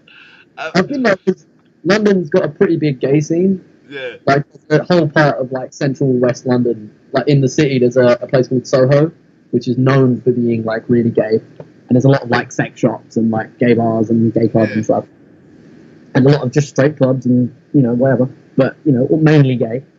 I've been all the bears. Yeah, all the bears all gathered out, and I think it was I was going into a club, and there was a drag queen just sort of outside. Like, "Oh, here, have this. Oh, here, have that. Go on, enjoy at this club maybe after." And I think it was that night when me and my ex-girlfriend, we were getting like a bus home, like a night bus or something, which was all notoriously shit. But there was this, like, I think he was Portuguese or Brazilian or something, where he was like a gay guy in a kilt, and he kept telling us this sloppily drunken story where it's like, "They kicked me out of the club because I was in the girls' bathroom pissing and they wouldn't let me." And I'm like, "Of course not." And it's like, "But I'm gay." I'm like, "Yeah, but you're not a girl, and that you weren't in a gay bar." And the bouncers had to kick him out, and he kept trying to pull his kilt up and show me. "I'm fine, buddy. It's okay." He hugged me, I think.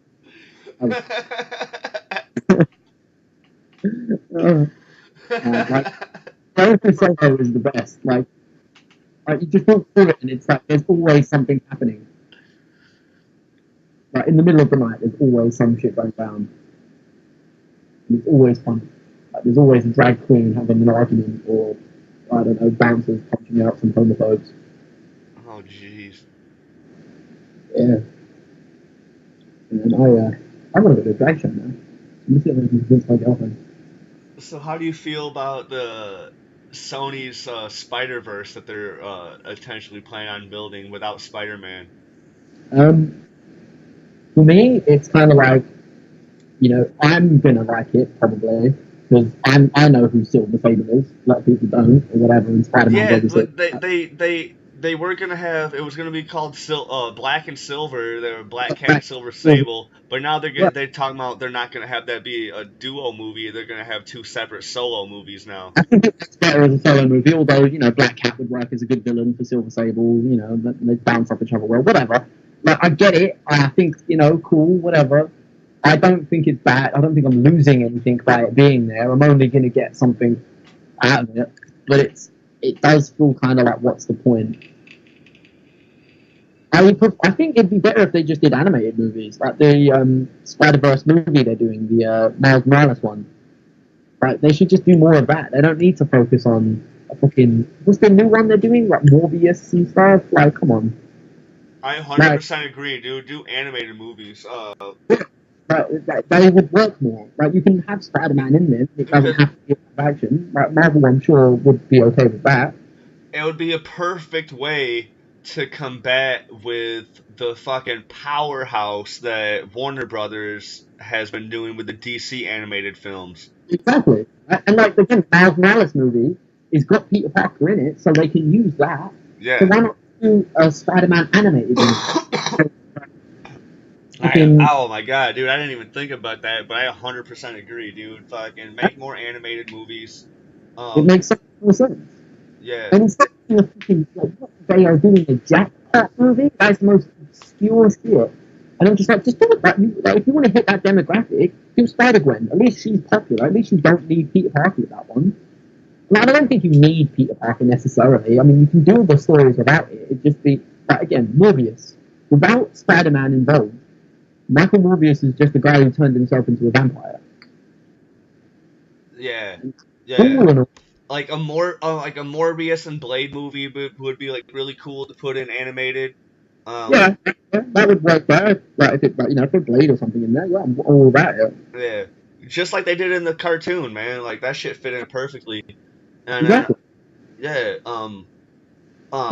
dude. Like, oh my god, dude. They have so. Sony has 900 characters. They have 900 toys to play with, and they're talking about making movies for all of them. Like, make animated movies, dude. It'll be so much cooler. Again, like the fucking Miles Morales movie looks incredible. Just stick to that, because that fucking looks good, and there's so much more you can do and get away with, and at least it's different. Like with live action movies, you're always going to compare it to the Marvel Cinematic Universe, and like, you don't want that competition because, fucking face it, the MCU is going to win. It has Spider-Man as well. Like, fucking, you just do animated movies. You can have whatever fucking ridiculous characters you want to do, and you can throw Pete Parker into it, and it'll all be fine.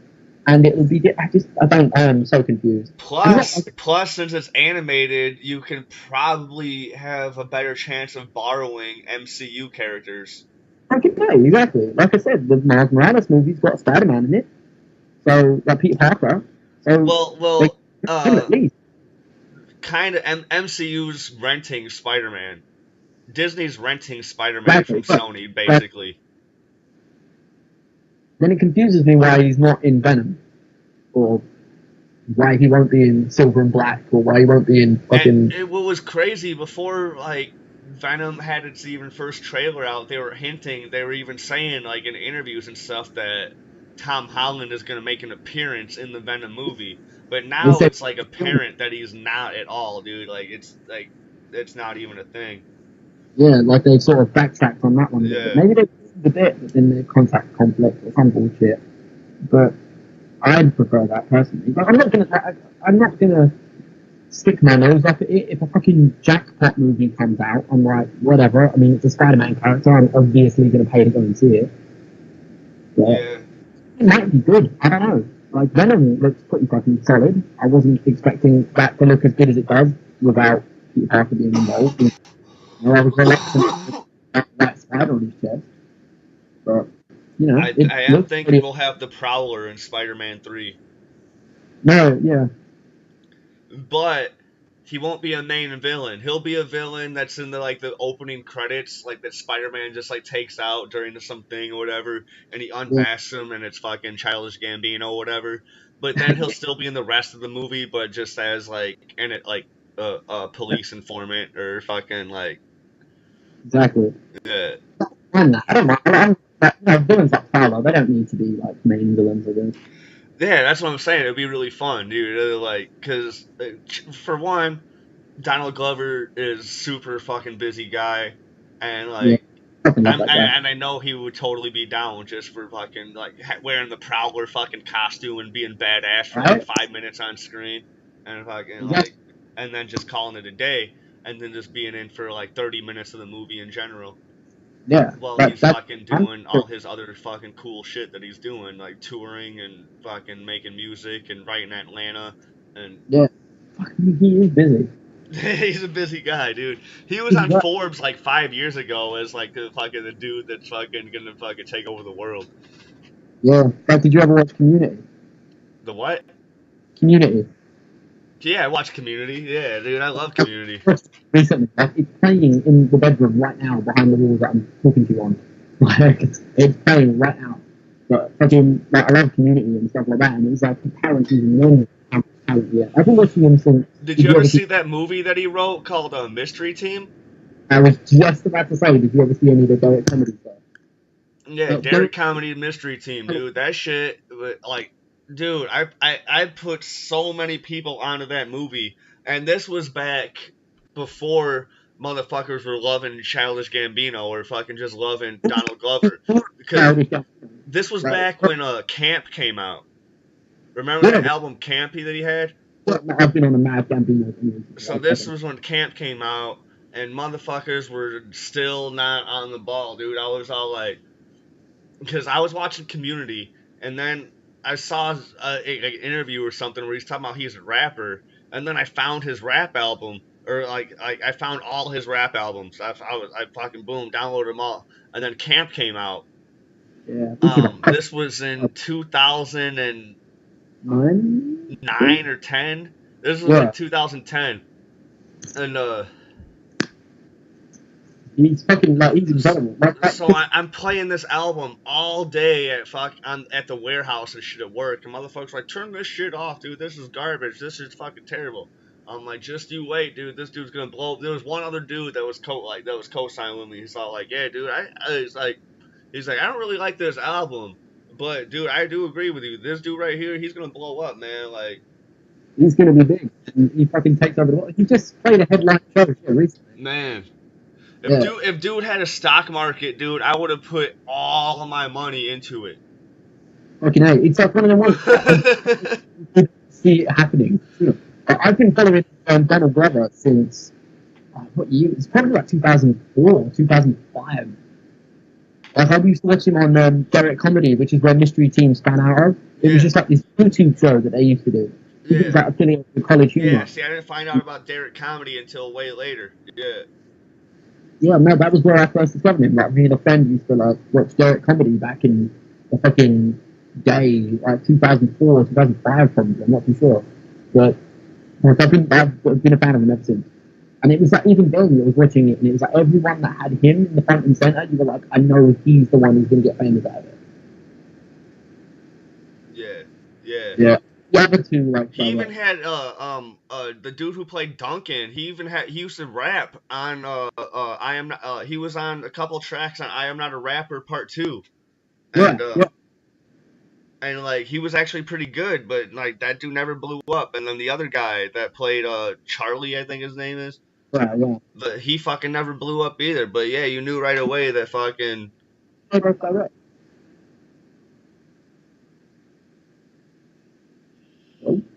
Right. Okay. Yeah, dude, this shit was crazy. I love Donald Glover. Like, I've been following for ages. My girlfriend hates him because he has, quote, shifty eyes. She has what? My girlfriend says that he has shifty eyes. Shifty eyes? Uh-oh. That's so fine, dude. I'd be totally fine with him taking over the world. No, I would as well. If we had fucking music like the entire Awaken My Love album forever, I'd be okay with it. Like, I didn't know. This is fucking stupid, but I didn't know that Childish Gambino was Donald Glover for a while. And I remember I used to work in a record store because the internet came out. And I remember looking at the cover and went, this motherfucker looks a lot like Donald Glover. And yeah, it wasn't until afterwards, like, oh fuck, it is him, okay. You gotta say record store again. That was really cute. I like the accent. Record store. Oh, hell yeah, I love it. I'd call it a record shop, but you know. So I'm trying to Americanese it up for you. Yeah, dude, I thought everything was a shop out there. Yeah, it is. I'm just like, you know, I've spent time there, so I know how to climatize a little bit. Nah, dude, you gotta go full out, dude. Fucking, like, I'm gonna full American myself. Like, just one day, Tonio and, I don't know if you know Brittany DZ. I think so, maybe, I don't know. They were out visiting me, and I was like, hey, you guys want to go get some tacos? And they're all like, yeah, dude. I was like, there's this cool place, it's like probably like a 7-minute drive from here. It's called Los Portales. Yeah. And then Brittany's all like, don't you mean Los Portales? And I was like, no, I don't mean Los Portales, because I'm fucking from Illinois, and I mean Los Portales. Where was Antonio on that? Antonio just was cracking up. He didn't give a fuck. So, like, if Antonio's listening to this, I need him to know that I love him. He's always been my homeboy when it comes to talking about music. Oh, dude, Antonio, fucking, he's a really solid dude, and he was gonna be on here, but he backed out last minute, and then that's when I was panicking, and I was just fucking texting everybody that I know that has shown an interest in being in the show, and then you were all like, yeah, dude, I'm down. You caught me at the right time. And I was like, fuck yeah, dude. Fuck yeah, dude. I've been wanting to get to know Shannon better anyway, so this is the perfect way to do it. Fuck, you and Antonio, yeah. Like, get him on there, the three of us do it. That's how I got to know Eric Chavez better, dude. I was all like, dude, you want to come on my, because, I didn't have anyone to record with. Nasser's like, I'll record. Cool. I was like, cool. I was like, let me fucking get a hold of Eric, see if he wants to jump on too. But, like, Nasser hates being on the show with, like, other people for some reason. What? But that was before he started, podcasting with all these Comicsgate people. And now he's, like, super famous in the Comicsgate community. And, he is the most peculiar person in the world. Dude, yeah, he's got a weird quirk about him. There's something wrong. Not in a bad way, you know. Nah, dude, I love the guy, dude. I fucking, his whole entire family loves me except for his dad. His dad hates me because his dad's a police officer, and he looked up my record after I met him for the first time, and then he's like, oh, that dude's been arrested for weed and whatever, and like, you can't hang out with him. So then I showed up at the next family party that they had. That's amazing. And I'm always like super friendly to his dad. I'm all like, hey man, how's it going, man? Like and I'll like shake his hand, whatever. And like he'll just play the part, and like he'll just pretend to be friendly, but he really hates that I'm there. So I just kill him with kindness. You know? It's weird. Fucking, like, I've known a lot of these people for like 5 years now. Like Antonio and fucking Brandon Guerrero. Like, I've known them for so long, but I've never met any of them because obviously I'm fucking like. Brandon hates me. Huh? Brandon hates me. Right. I posted something. It was about like celebrity suicide or whatever, and then it started this discussion or whatever, and then like Brandon posted a comment on there, and then I posted a random comment about how sometimes I think that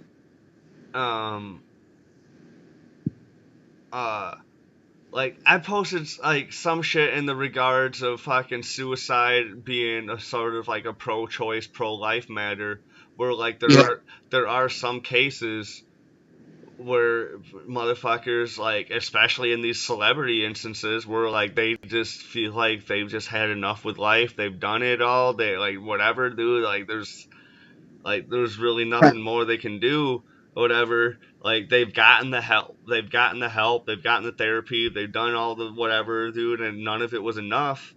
And Yeah.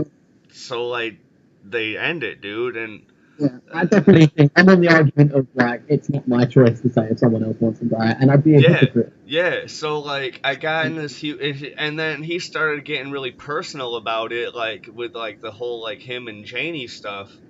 And I was all like, I'm like, dude, I'm like, I really think that's cool that you've actually helped save somebody, but like I'm talking about these like extreme cases where people have gotten the help and like and they've gotten and just being saved by people they love or whatever and care about isn't enough anymore, dude. And there's this can't deal, and fucking who am I to say that it's wrong that they do that shit, dude? I was saying sometimes it's selfish to say that we need these, like a lot of people need to live or whatever, or it's selfish to wish that like there was something that they could do about it, like they had some sort of superpower over this person that could have fucking saved them. And like I was saying there's like an arrogance and a selfishness towards that, like in a sense. And like he was just fucking saying, and like he wasn't like just, and like since we were typing it like back and forth to each other, like he probably just read it off as just me just being this big ass asshole about it. But like, and now you can hear me just saying it in my words, like I can't even like vocalize it into a sense to like where like I don't know, but you can see I don't want people to just go off and kill themselves. You know what I'm saying? Like I want people to go off and seek the help, whatever. But I also say like if there's a point where that's not even enough anymore, who am I to say that like it's wrong for them to have done it? You know, like 100%. I mean, I idolize some people that ended up killing themselves. You know, for me, people like Kurt Cobain, I thought it was inevitable. You know, it was gonna happen, and it's not my choice to make whether he does or doesn't do it. Don't get me wrong. Like, okay, so my best friend and my girlfriend, they're both clinically depressed, like manic depressed, and it's something all three of us joke about constantly.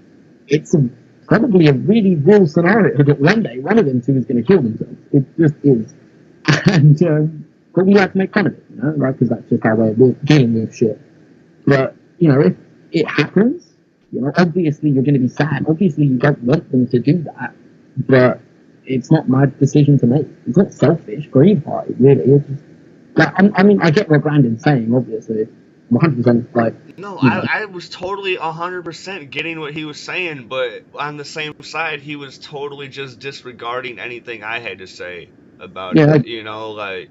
So like, and I was even saying that, and every time I would side with him on his own argument, he was like, you're just trying to dig yourself out of the hole that you've already fucking dug, or like 8 feet deep, or what, you know, some bullshit like that." And I was like, "No, dude, like it was, you know how it is trying, like, if you're ever in a disagreement with that particular person, you know, like it's.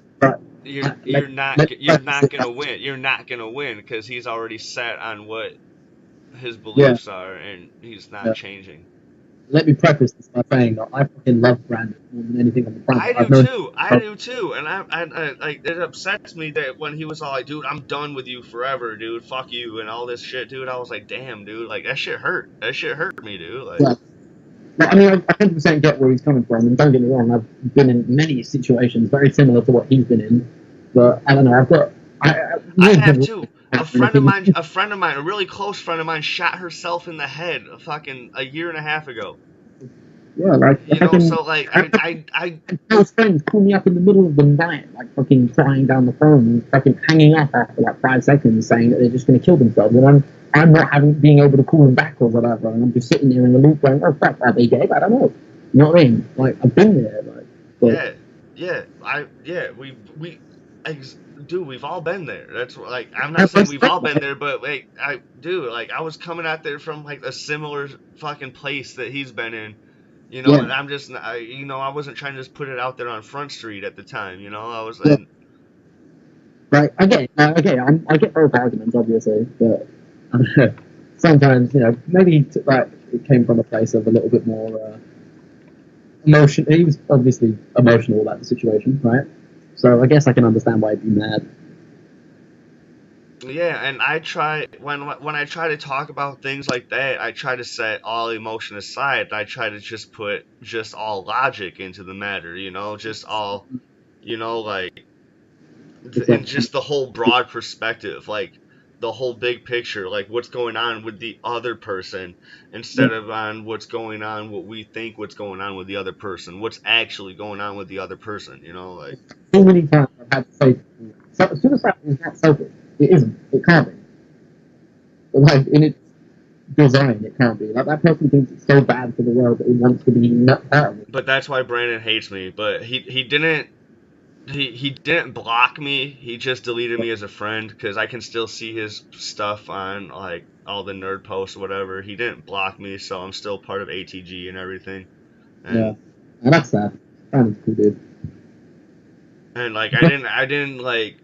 And like just because I like him as a person, I didn't go off and try to do anything petty, like like go and like and heart whatever all his comments or whatever on stuff on the post, whatever. I was like, yeah, I'll leave him alone for a little bit, and then I'll start going on some of the posts and like actually start commenting things that I actually, but actually stuff that's related to the post. I'm not gonna just be on there all like, hey Brandon, why don't you love me? Like. Like, I get it, yeah. Like, I understand it. Like, me and Brandon have had arguments before, I think. Really have. I don't know, we disagree a lot. Me and him are about the Oh, most dude, me opinions and him about would most. disagree on almost everything, but we had a solid friendship, Like I would message him all the time and just fucking like anytime I was working at the hockey game, whatever. I knew he was a big hockey fan, so I'd always fucking send him videos of fucking the shit that I'm like when I was at the game or whatever, and fucking just send him shit, and like I would just message him all the time, whatever, and like we actually had a solid friendship, It was like and Dude. there was just that one really huge disagreement that he didn't care about. Yeah. I mean, like, what was I saying about that before? Oh, yeah, that was it. Yeah, no, it's because yeah, like I was going to say, like I've known those people for so long, but because I live so far away from them, I've never met any of them, like, in Yeah, person. Me and Brandon Brandon, I want to say Eric Chavez was in it, I can't remember. I think Antonio was as well, I'm not too sure. But we did a podcast once for the group that was yeah, I've never heard took off. about that. I think Jake Ray was in it. Sorry? What was that, sorry? I have him on my podcast all the time. I think he was on your. I think he might have been on yours. Yeah, I'm pretty sure he was. I just it's so long ago, I don't remember. But yeah, like I said, we've got a podcast before. But like I said, like you've met those people, like you've met Nasso and you've met Antonio and stuff like that. I've known them for so long, I've never met them. It's like Yeah, jealous, man. I've come to America one of these days. I was yeah. saying before I was going to come to New York. I see Nasser all the time because we go to the same comic convention. It's like not far from him at all, and then Right? I'll just like take a train out there, and it Is takes it, about a couple hours. is it the Emerald City Comic Con? No, it's a C2E2. It's a Yeah. Chicago Yeah. something with an E comics something else Yeah. with an E. Yeah, no, I know that one. Comics and Chicago Entertainment and Comics Expo or some shit like that. Yeah, but I guess no, I've never seen any of them in person. I was saying to Brandon before that I was going to come to New York, but the plans kind of died because I don't have money. Yeah, dude, I want to go out there so bad. Yeah, I was going to go and see him. Or I was going to go to New York and while I was there see him. So what? Well, I know Antonio lives in Chicago. Yeah, I've I've hung out with Antonio a couple times, but he always comes out to see me, dude. I gotta go out there and see him sometime. Yeah, Daniel Bazan. I don't know how to pronounce his last name. Who? Daniel Bazan or Bazan. I don't like that guy. I'm not friends with him at all. No? No. He loves to be offensive, and I love it. I'm not friends with that guy at all. No, what happened there? I've never been friend. I've never liked that guy. I've never been friends with him. So like, I just don't like him. That's strange. I mean, no, it's not strange at all. But, confrontational. Not confrontational, but like, he's proud. He likes to offend people. But, I mean, yeah, he's out in Texas, and I think Eric is out in California, I think. But, Rambo, I'm going to see some of the people. Andy Douchebag made my fucking intro theme. Yeah, Yeah. that's cool. Look at that. I think the group is I mean, it's the definition of a social network, right?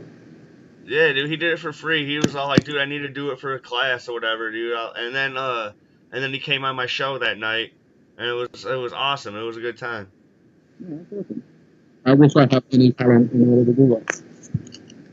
I mean, I can crack an acoustic guitar, but that's not going to sound good. I have more fun talking with a lot of you guys that I've met in ATG and like Nerds, Gamers, and Bears and CBSM than I do like a lot of my fucking real life friends. You guys are way more interesting. Yeah, it's like, it's weird. Like, because we were there, like day one for CBSN, like fucking 5 years ago. And I don't know, we started off as a really good group of people. Yeah, And some really like cool people. yeah. I wouldn't talk to them for this long. Like, I don't fucking have that attention span, but I wouldn't talk to them for that long unless they were interested. You were talking so fucking fast. What's that? You were talking so fast. Man, I'm like a flash. Or there was just bad sound coming through at the time because like I don't know, it was just sounding like I was like, what the fuck are you saying? Yeah, that sounds like me. Yeah. Well, nah, man, I was saying that we had like a really good group of people in those groups, and I'm never usually interested in things. I've got a short attention span for sure. But, I wouldn't stay in contact with them unless they were interested in me. Just,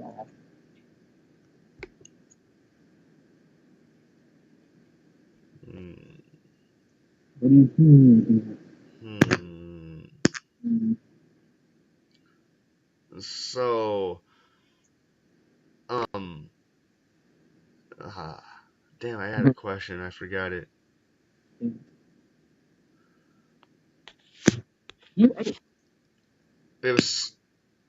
If Spider-Man did not exist, who would be your next go-to superhero of all time?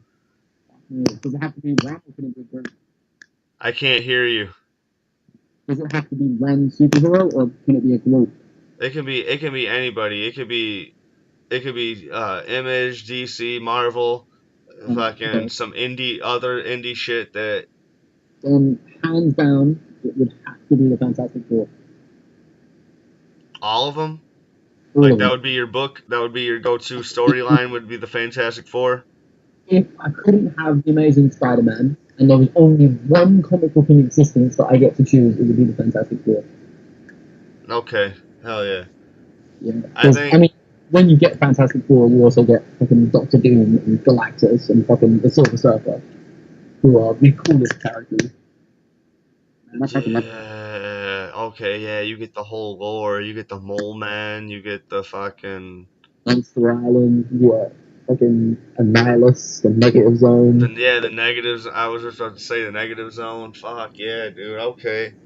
I'm a huge Fantastic Four fan as well. Like, I love them.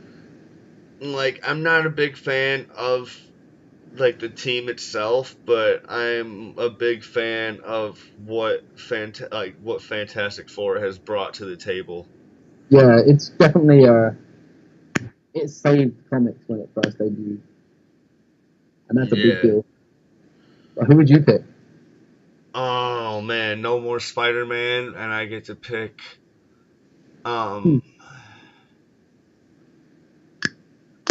It's so hard because I've been getting into a lot of good shit recently.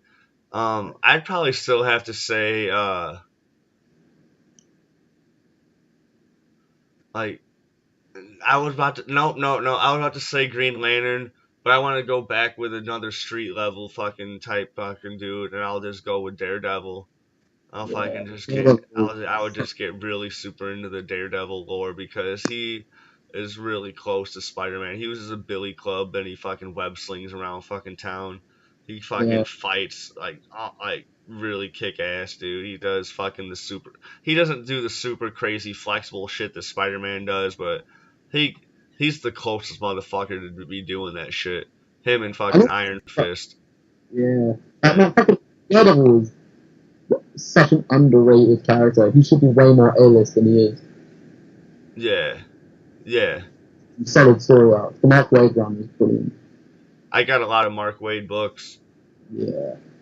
His Daredevil was, and his Black Widow was so good. I I got yeah. I would. I went to the comic book store. This was a few years ago. I went to the comic book store. I went and picked up a bunch of Mark Waid books of Daredevil under Brandon's recommendation because I had messaged him. I was like, "Hey, I'm about to go pick up some Daredevil books. Which one should I buy?" He's like, "Oh, do pick up any Mark Waid books you can." So I picked up all the Mark Waid books they had. I spent like $50, and I was riding my bike back home. My bicycle. I'm riding a bicycle, and I get Yeah. pulled over by the police. They're talking about illegal lane usage and all this other bullshit. And then once they run my license or they run my ID or whatever, and they're like, "Oh, you have a warrant out for your arrest." I was like, "For what?" They're like, "Oh, you failed your probation."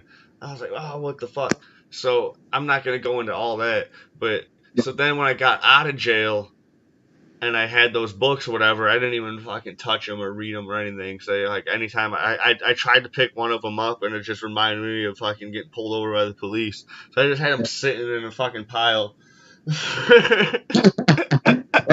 If you ever get over that hurdle, which I you know, did, is, I did. I have them sitting in my to read pile. Actually, I was like, I'll pick those up now, but I'm gonna be reading all this other new stuff first. So I'm gonna get to them eventually. good run. I would highly recommend it. Don't let the police ruin it. They ruin everything else. Don't let them ruin Daredevil. Yeah, I know, right? That's part of my logic. I was like, dude, you can't take this shit away from me. It's good positive thinking. I like it. But like, I was like tempted for a second before I thought Fantastic Four. I would almost said Punisher, because I'm a huge Punisher fan as well. Yeah, it was just a wild day. And if like you could even ask Brandon about it, dude, because I told him about it right away. I was like, dude, I went to jail after buying those comics. He told me, and he's like, what? And I told him the whole thing. You could ask him about it. He's like, dude, Timone went to jail about some Daredevil books, and he'll be like, oh yeah, dude, fucking, that really happened. That's amazing. I mean, it's not good. You went to jail, but It there's wasn't. It enough. had nothing to do with Daredevil books. It just had something do with like some weird cop that wanted to pull me over on. It was a windy ass day, so I could have been riding a little bit crazy because I was fighting the wind, and it was like it was probably like 20-mile-an-hour winds that day or whatever. I don't know. It was super strong wind, and so I could have been riding a little bit crazy, where I could have looked drunk or whatever. But they didn't even take that into consideration, dude. That wind was strong, and whatever, like. They found out you had a warrant. They didn't need to take it into consideration, right? Well, just for the fact they're pulling over a cyclist in general, like, Yeah, it's so lame. Like, fucking hell. That's the weird shit. That's just bad luck, man. You just had a shit day. It's Were you terrible. in, It's terrible. were you in that prison run? I've never been to prison. I've just been to local fucking Oh, that's what I county mean. jail. Was that just overnight or something? Yeah. That's not so bad, I guess. That's still shit. You spend a weekend or whatever. You get yourself out on Monday. Yeah, that's fucking shit. But Yeah. The rest, it wasn't fucking. It's all over. It's always over just weed too, dude. Like I'm not out there fucking like kidnapping children or fucking murdering anybody or fucking raping anybody's grandmother or dude, like I'm not doing any crazy shit like that, dude. I'm purchasing weed. Like You don't even. Like, that's fucking dumb, man. Is it like still a big deal in Illinois? no, dude, kind of because like it's like somewhat legal, somewhat not, dude. So like you like If you have it in the illegal sort of way, dude, they really push. They try to push that shit hard. Oh, wow. Yeah. Because we were in California, and it's like, I don't know how legal it is now there. I think it's like fully legal there now. And fucking, we were getting like paranoid because we did way too many edibles, and we were like freaking out inside a theme park. Like, what if we get in trouble or some shit, you know? Like, I did way too many edibles. And it was like we had to keep reassuring ourselves, like, it's fine, it's not even illegal to do it here. Yeah. Yeah. Fucking, I imagine like Illinois is a little bit different, but like when it comes to finding someone with it, and like they've gone to the wrong channels to get Like, it. Like, you get caught with weed in Chicago, they'll just probably just like take it from you and then like just smash it or whatever, or make you smash it or whatever. So like,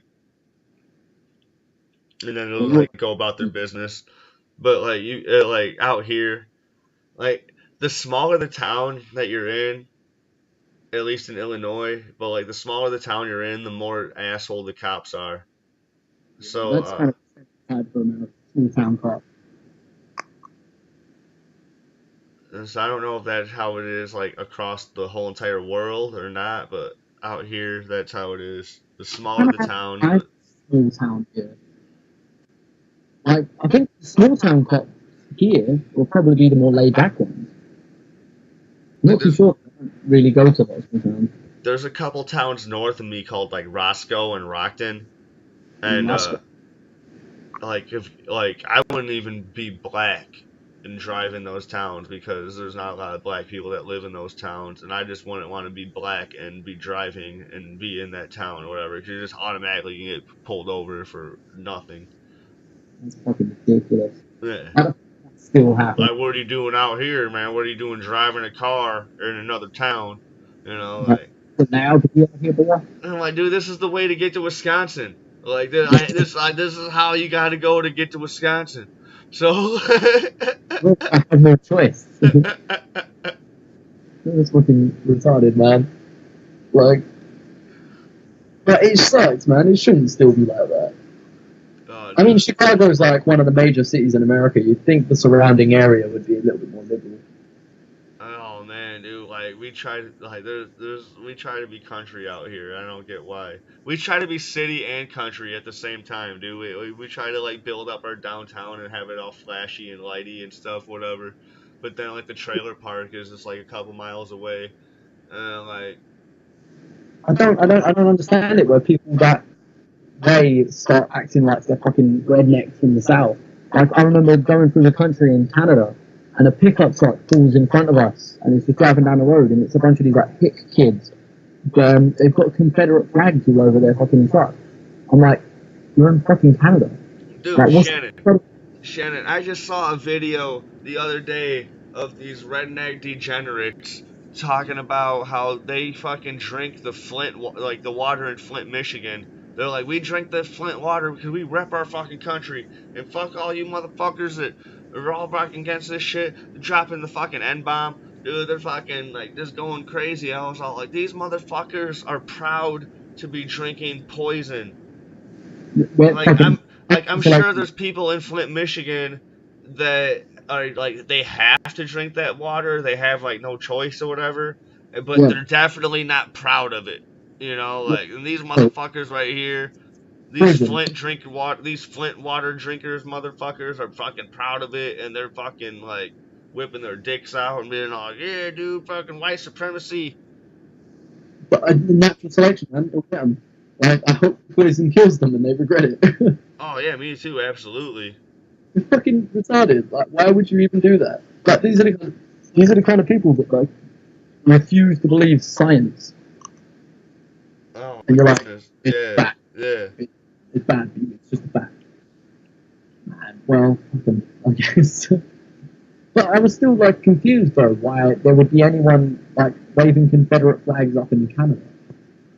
Oh, in Canada, dude! Oh my god, I have no idea. Like, why though? Like, what have you? Like, you had nothing to do with that. Yeah. That doesn't make any sense at all.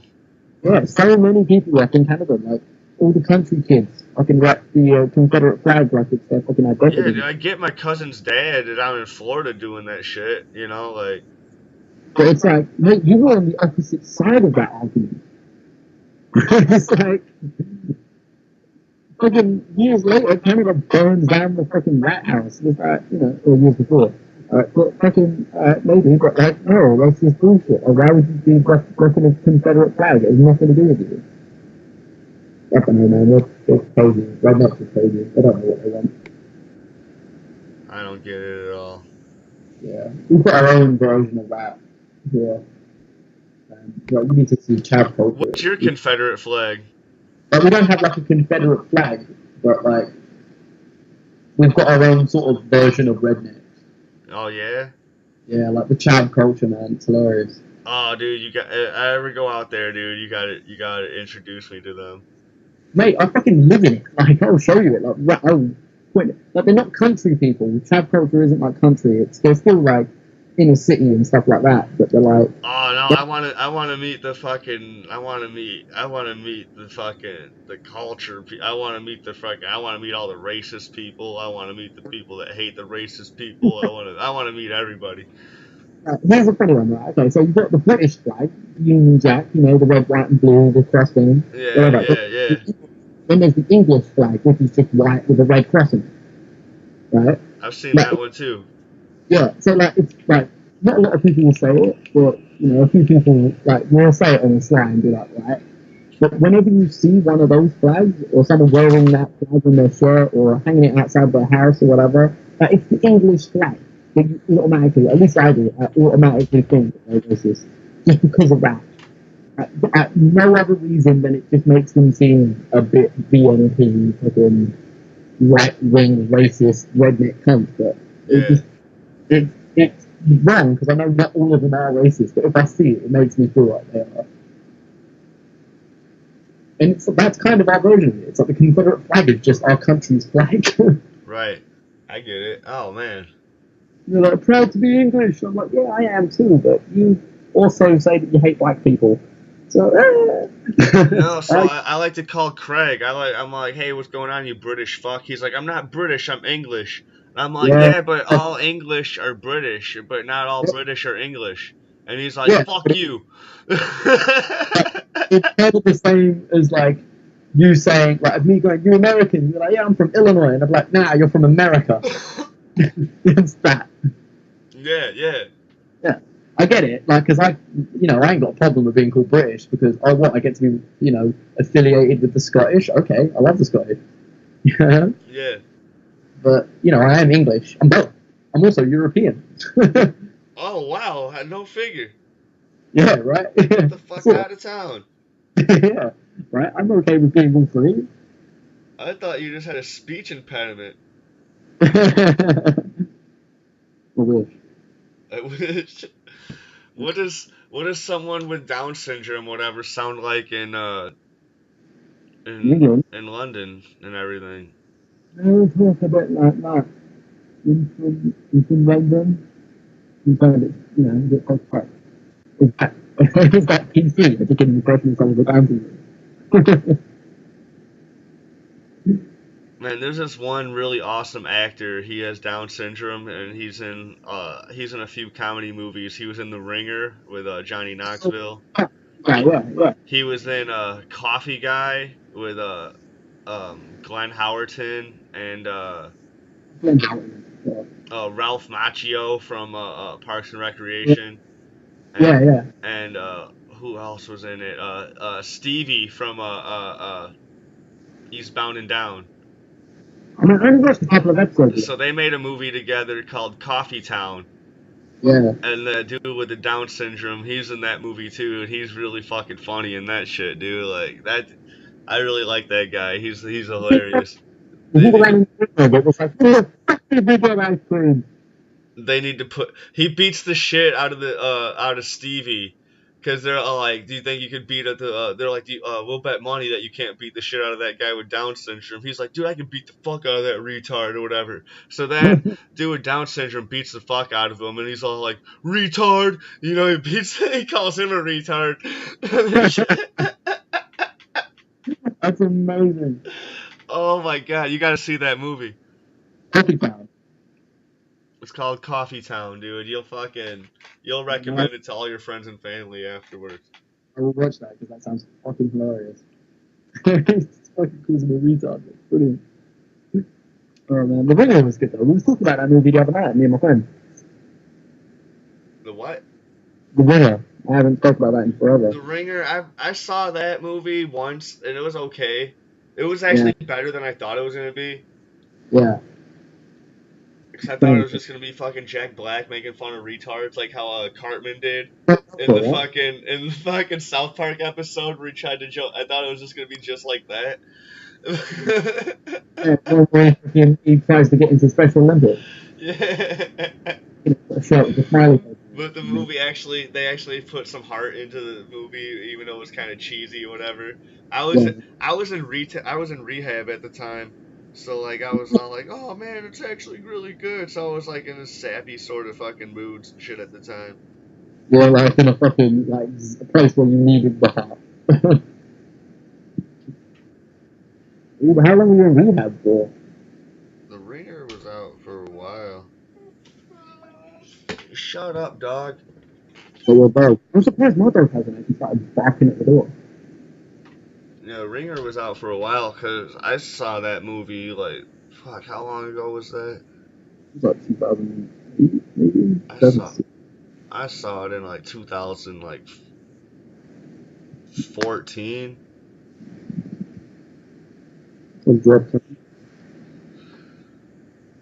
Alright, man. Alright, I haven't watched that movie in a long time.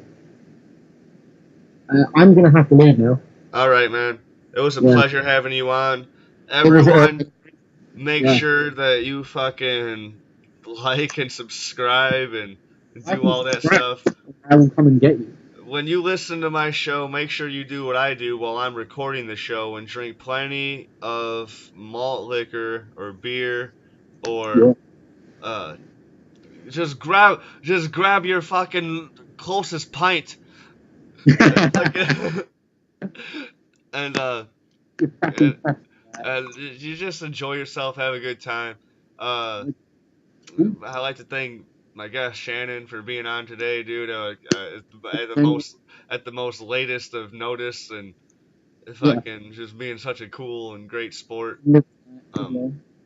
I love to have you on again, dude. If you ever want to come on again, dude, fucking let me know. Yeah, we'll definitely do it. Absolutely. Get yourself to bed. I know it's late. It's only freaking 10 o'clock at night over here, so you're 3:30 in the morning here. Yeah, you gotta get to bed. I love you, and everyone, have yourself a good time, and we'll see you next week. Yes.